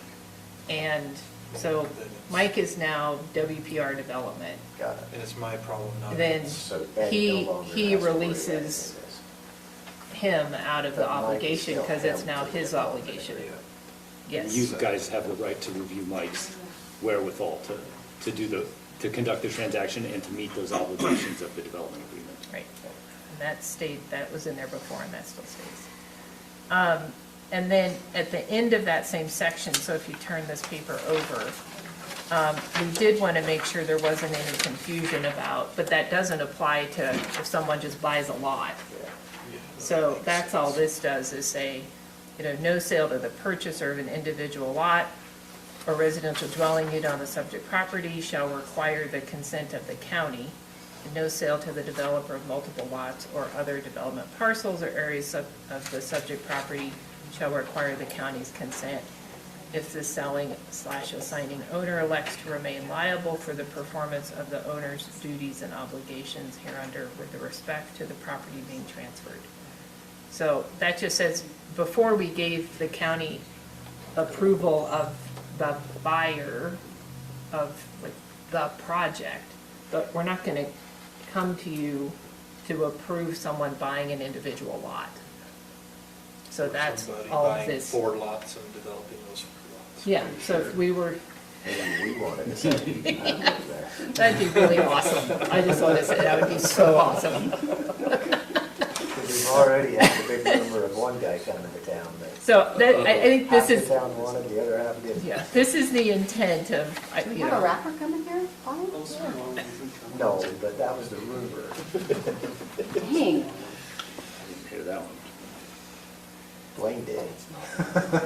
okay, and then You heard the rumor. 9.9.5. Oh, yeah, as I Someone said, else it's a asked me rumor. about it too. A lender who may acquire the subject property or any portion thereof shall constitute an approved assignee without the requirement to obtain the specific consent or approval of the county, but such assignee shall be subject to all other provisions of this development agreement applicable to the property being acquired.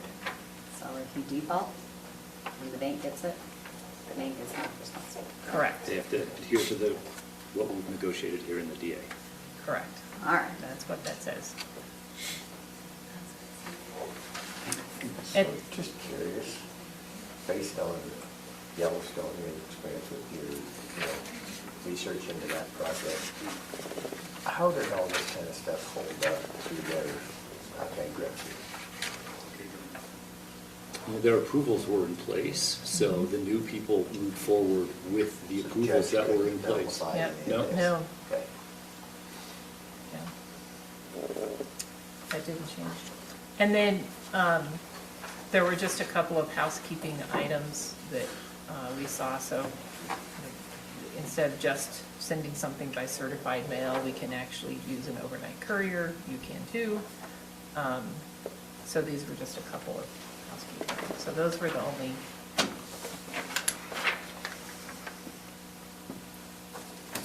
additions to that. I don't have any issues with the additional changes.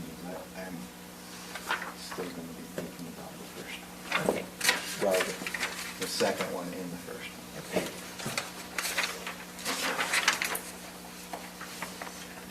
Okay, and then I think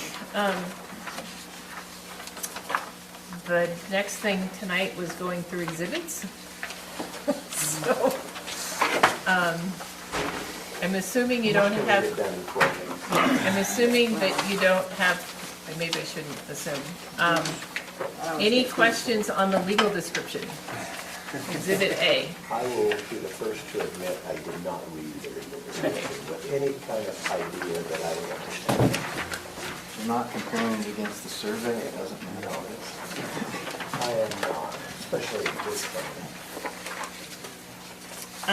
And then Exhibit B is the conceptual land use plan. You've seen this many times before. However, the one that is in this particular edition that we sent you last week is incorrect. It is an old one. Which one? So what we have in the packet here, So what you had in the, like a couple packets ago was correct, and I apologize, this is Design Workshop's fault. We will get that corrected. This is the corrected one. The only difference, just so you know, is in an earlier version, we had a property, the boundary for the RSD going here. And by the time we submitted it, this is the boundary here. So you have an old version, I apologize, here's the correct one. This is correct. And the correct one will be in the next, oh, No, she's. I did put the Yeah, corrected one in. correct one I is in did your put the- packet. No, this is in your packet. Oh, It's in your this looks packet. identical to me. I can't see well, you know what, it might be off a little bit. You're talking this You line jog here? up into- No, this one right here. So, the, oh, Becky, okay, this, yeah. this Yeah. jog here is considerably deeper than this one. Yeah, because this line went down lower. So This line so went down this lower. line is supposed to be up like this. It is, correct. It is supposed to be above the pond. Smaller area. Right.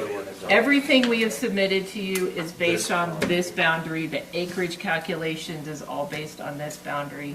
And that's all in I have- Exhibit It's all in Exhibit A. Exhibit A is this boundary. So What's the date on that one? right? I What's that? apologize. So right here, Yes. this line was down here, it's supposed to be here. I'm right. But everything else is all based on what we have submitted to you up until this version.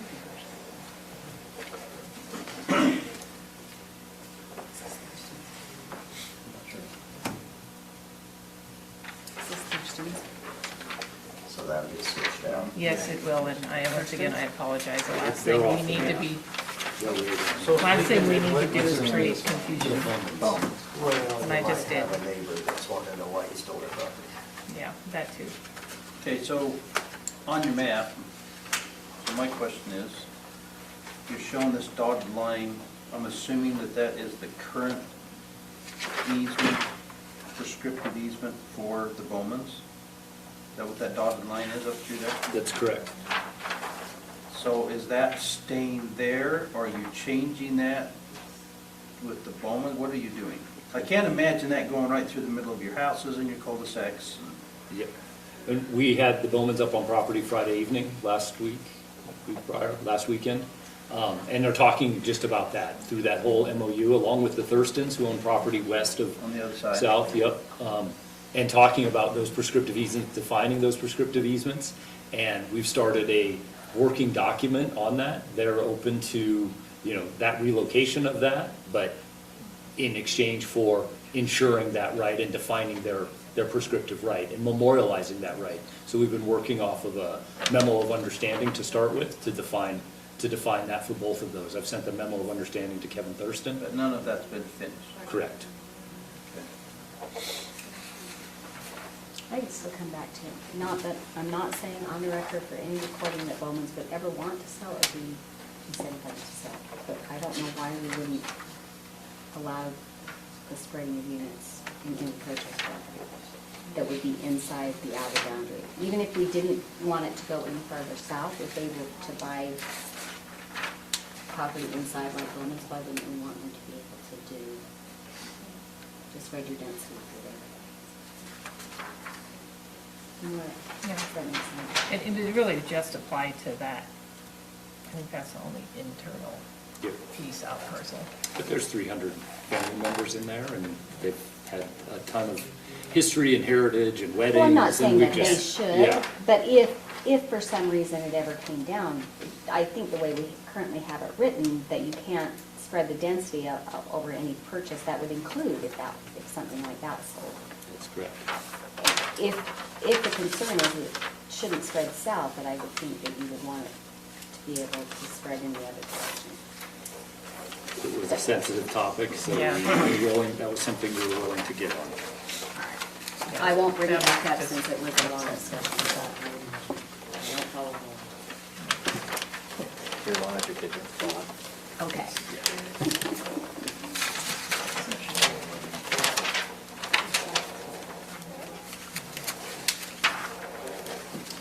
So that takes us to Exhibit C. No, we're not done with these. Oh, Oh, okay. Well, since you're not done with that one. Well, and so my question is, I mean, you've been talking about the lodge. You have a base lodge also listed in C. And you have community services listed in C. I thought all the discussion was we're concentrating, keeping everything in D. well, We're there, not doing another lodge over in C. so there's a chairlift that goes down into C. Well, there's chairlifts that go down into all of them. So there is a location here, and by lodge, it's a ski lodge, right? It's a place where people can gather and have a little restaurant, and, it's So do we have- a place where you're gonna want people who are here have a place to walk to go grab a sandwich. So do you have,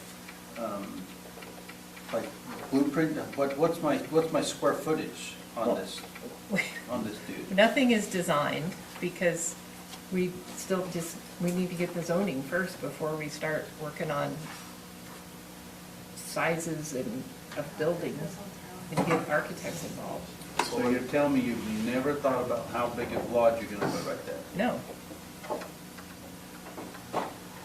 And you do this for a living?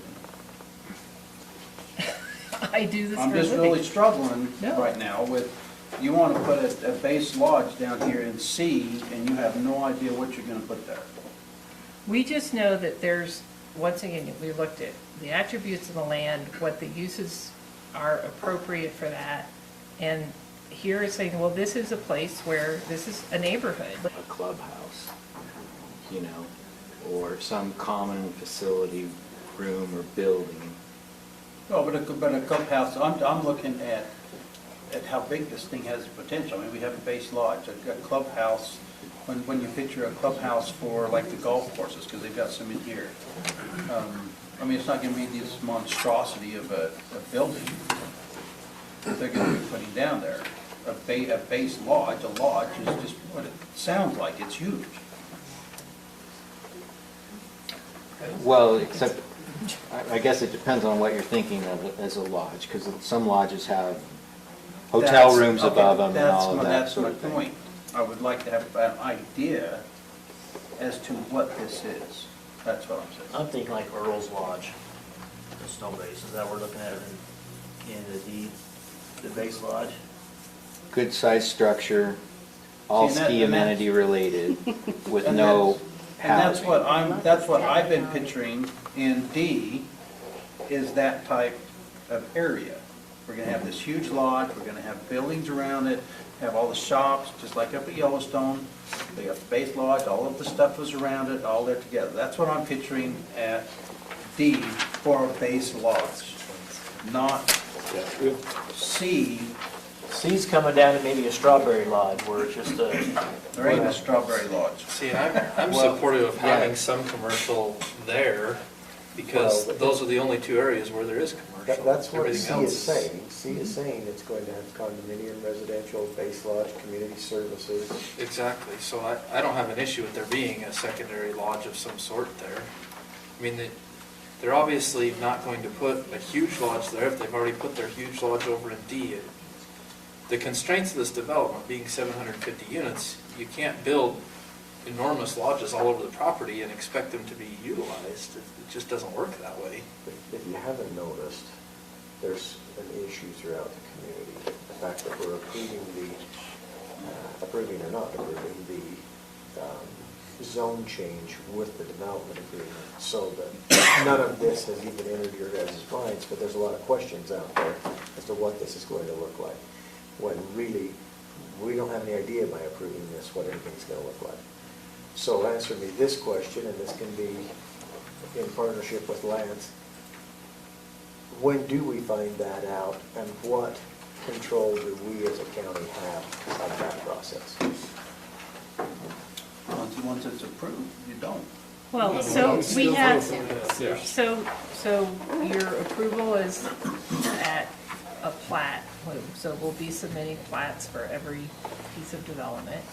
And we have design standards that describe building heights, limit building heights, the material, the roofing, so all of that provides a great deal of predictability to what you could expect.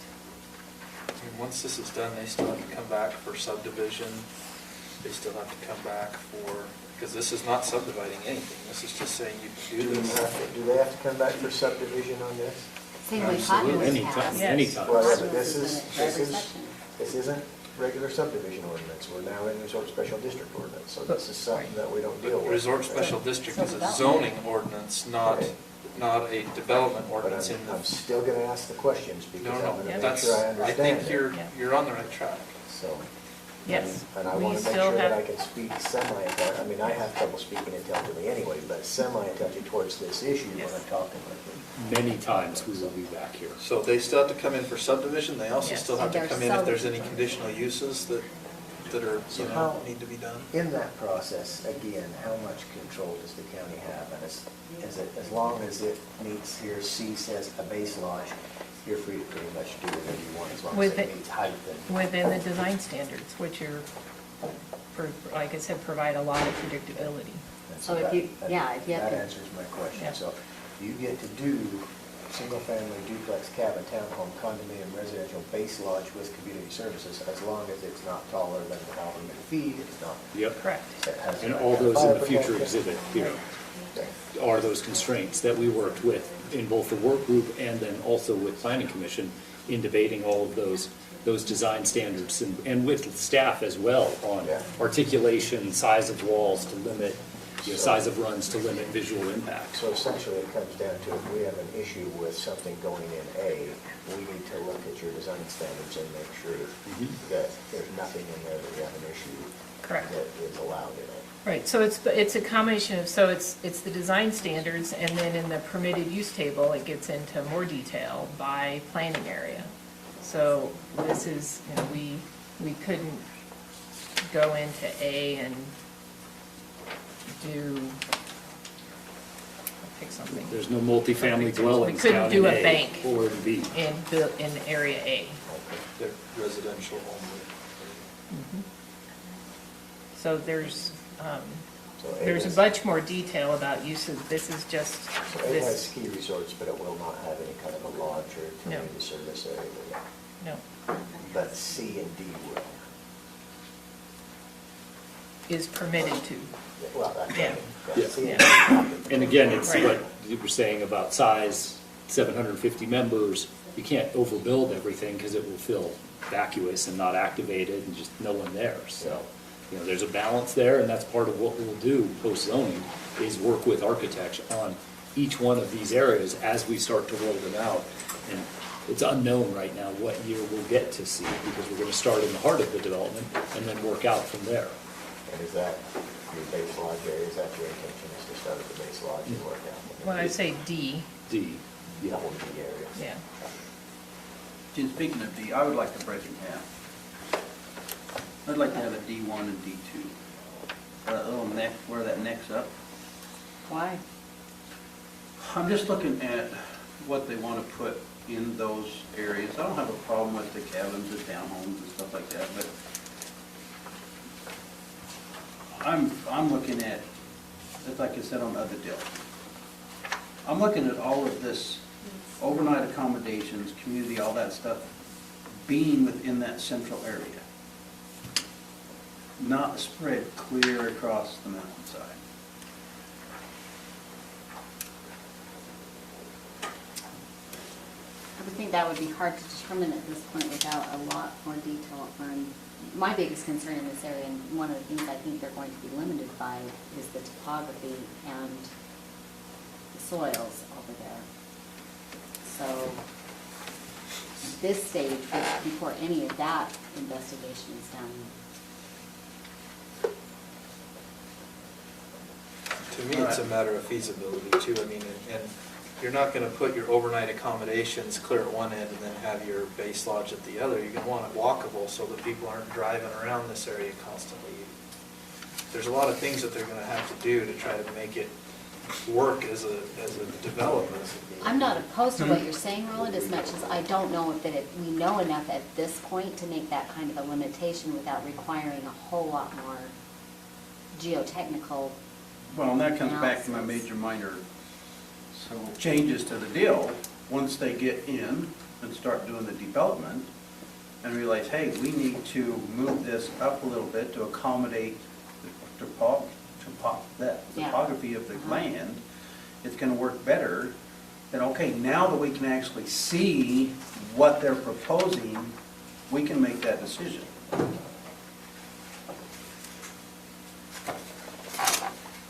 Because right now, we're just shooting in the dark. We have no idea what we're getting. Base lodge, food service, retail, indoor family, entertainment, and skier services would be limited to that base lodge area. that No. was described. No, it's all D, it's D, it's all I mean, D. it could Oh, be. I know what, yeah. yeah, I agree No, with you, but that's what it could presently be- says. Some of those uses could be up here in this. Well, skier services. So, yeah, so up by the letter D, we could have some of those uses up there. I mean, this is, in the ski industry, this is what we call beachfront, right? This is on snow access. And, the reason that the development areas are drawn like they are. If you go back and look at the application, we have all the GIS mapping of slopes and geological hazards and vegetation and all of that. And all of those things, we ended up with 12 layers of data, then said, and these are the areas that are developable. If you remember, for those of you that went on the tour with us about a year ago, this line up at this upper piece was when we were through the trees and you couldn't see a thing. So what does it matter if we put something up there? Yeah, no, I know, but we just don't know yet. This is out of 12,000 acres, like, this is the heart. And to cut that in half doesn't work. There are kind of 3 ski beaches. Okay, keep that thought in mind. You do want to stay and finish this tonight? Yes, please. Okay, we need to go to our council. You'll be here. So are you gonna? You'll be to our council meeting? So will we continue the work session after the regular meeting, including the Mountain Green? Council meeting. If that's what everybody wants to do, then that's fine. We'll just continue down the work session. Time. About 11 o'clock.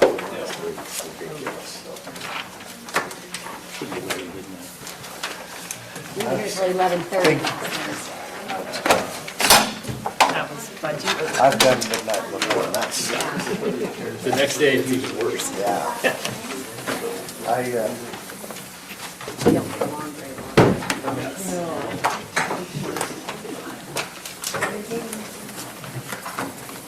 Full days.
Like a salad in here. Got about 78. Throw a little water on this. That's just fine where you had it.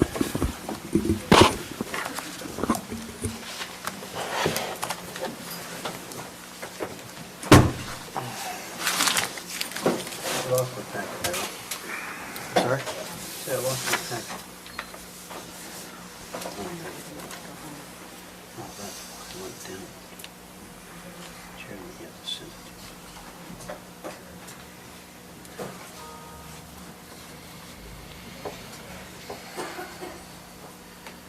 There's 2 parts to it.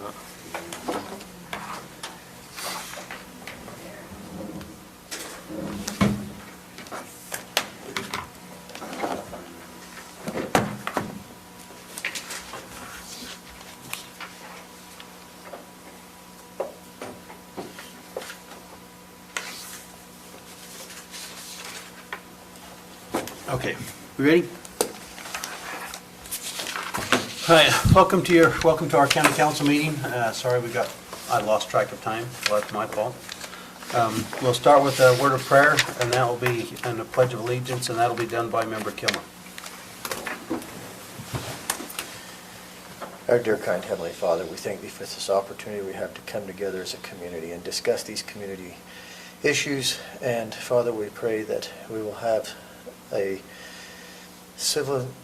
civic-minded mentality as we do this, that we think of the people of Morgan County and how they will be affected with each and all of these decisions. Father, we ask that Thy Spirit will be with us, that we may do this in a peaceful and calm manner, that we may have clear minds and clear thinking, and personal biases will be left out. We say these things humbly in the name of Thy Son, Jesus Christ. Amen.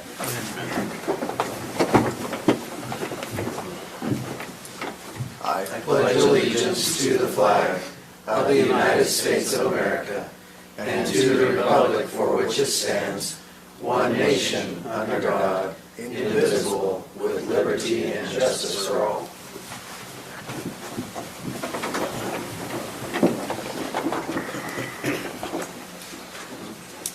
Motion to approve our agenda.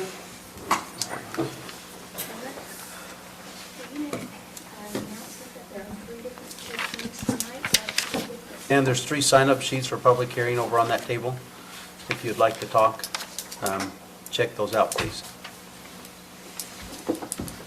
Jen, do we have to have anything indicating we may do more work session at the end of this agenda? Or? Because it's work session and no decisions are made or money is spent, I think you're okay. You're welcome to announce it just to the audience, but I think you're fine notice-wise. Then I will move to approve the agenda. I'll second that.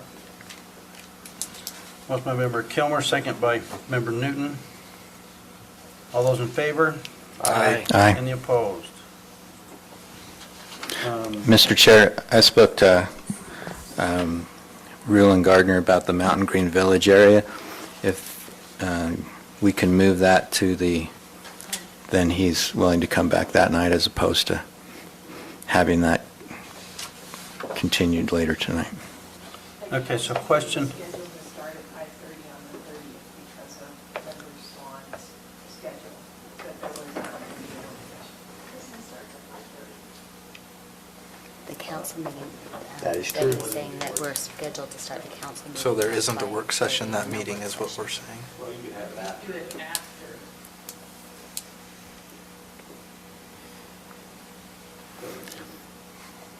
Yeah. have a work session needs to be after. That's fine from my perspective, and you can decide what you'd like to do. You can either stay tonight. Chairman, we're just in your time tonight and all the major issues you had to accomplish today. I'm not sure how this little project's going to take to get through tonight. We're happy to defer till another night. Okay. So we'll do a work session after our October 30th meeting at 5:30. Thank you. That'll be all right? That's perfect. Thank you. Okay.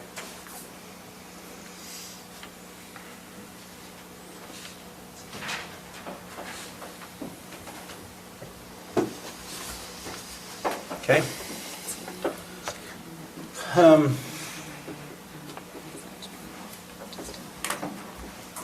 Did I miss the minutes? Because I didn't see any minutes. I saw them, they're in a different second packet. We got two packets. I think they were the very last few pages of packet 1, if I remember right. So packet 1 is all Wasatch Peaks, except the last 4 pages are minutes. Okay. For the sake of time, do you have if there's an issue to postpone those to the 30th? the minutes. Yeah.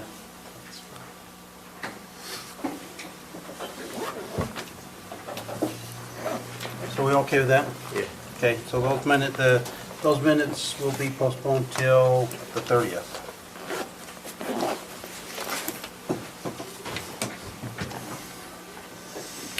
Conflicts of interest with any members of the council on any of the agenda items? Nope. None? Okay, we're in public comment period. This is time to get up and voice your opinion on any issues that you might have. We do have some public hearings on here.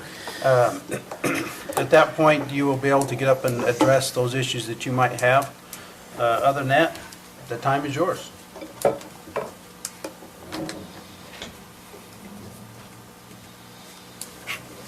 Okay, motion to go out of public comment? So moved. Member Newton, second by Member McConnell. All those in favor? Aye. Aye. Aye. Board of Equalization.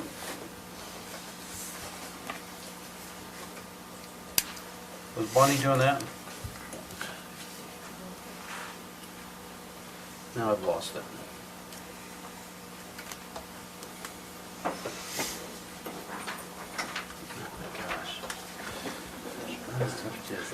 I have page 4 of 147 in packet 2. Is your first page of BOE. Or actually page 3 of 147. You have Gwen and Bonnie here. Was there- To go, for that item, there was a request.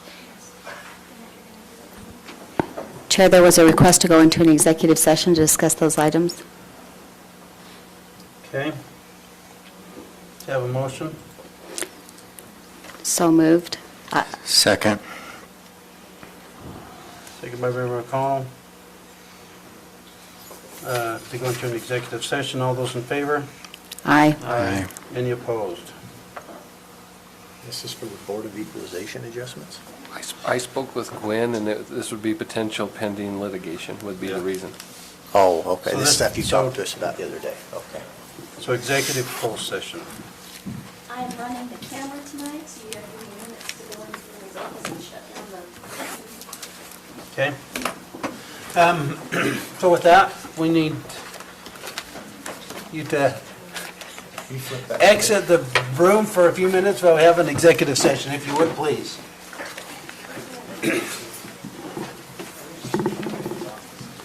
Tina, flip the switch. Nobody will flip the switch. What switch? That switch right there is. Hey, thanks for flipping the switch. It's the, White noise outside. they,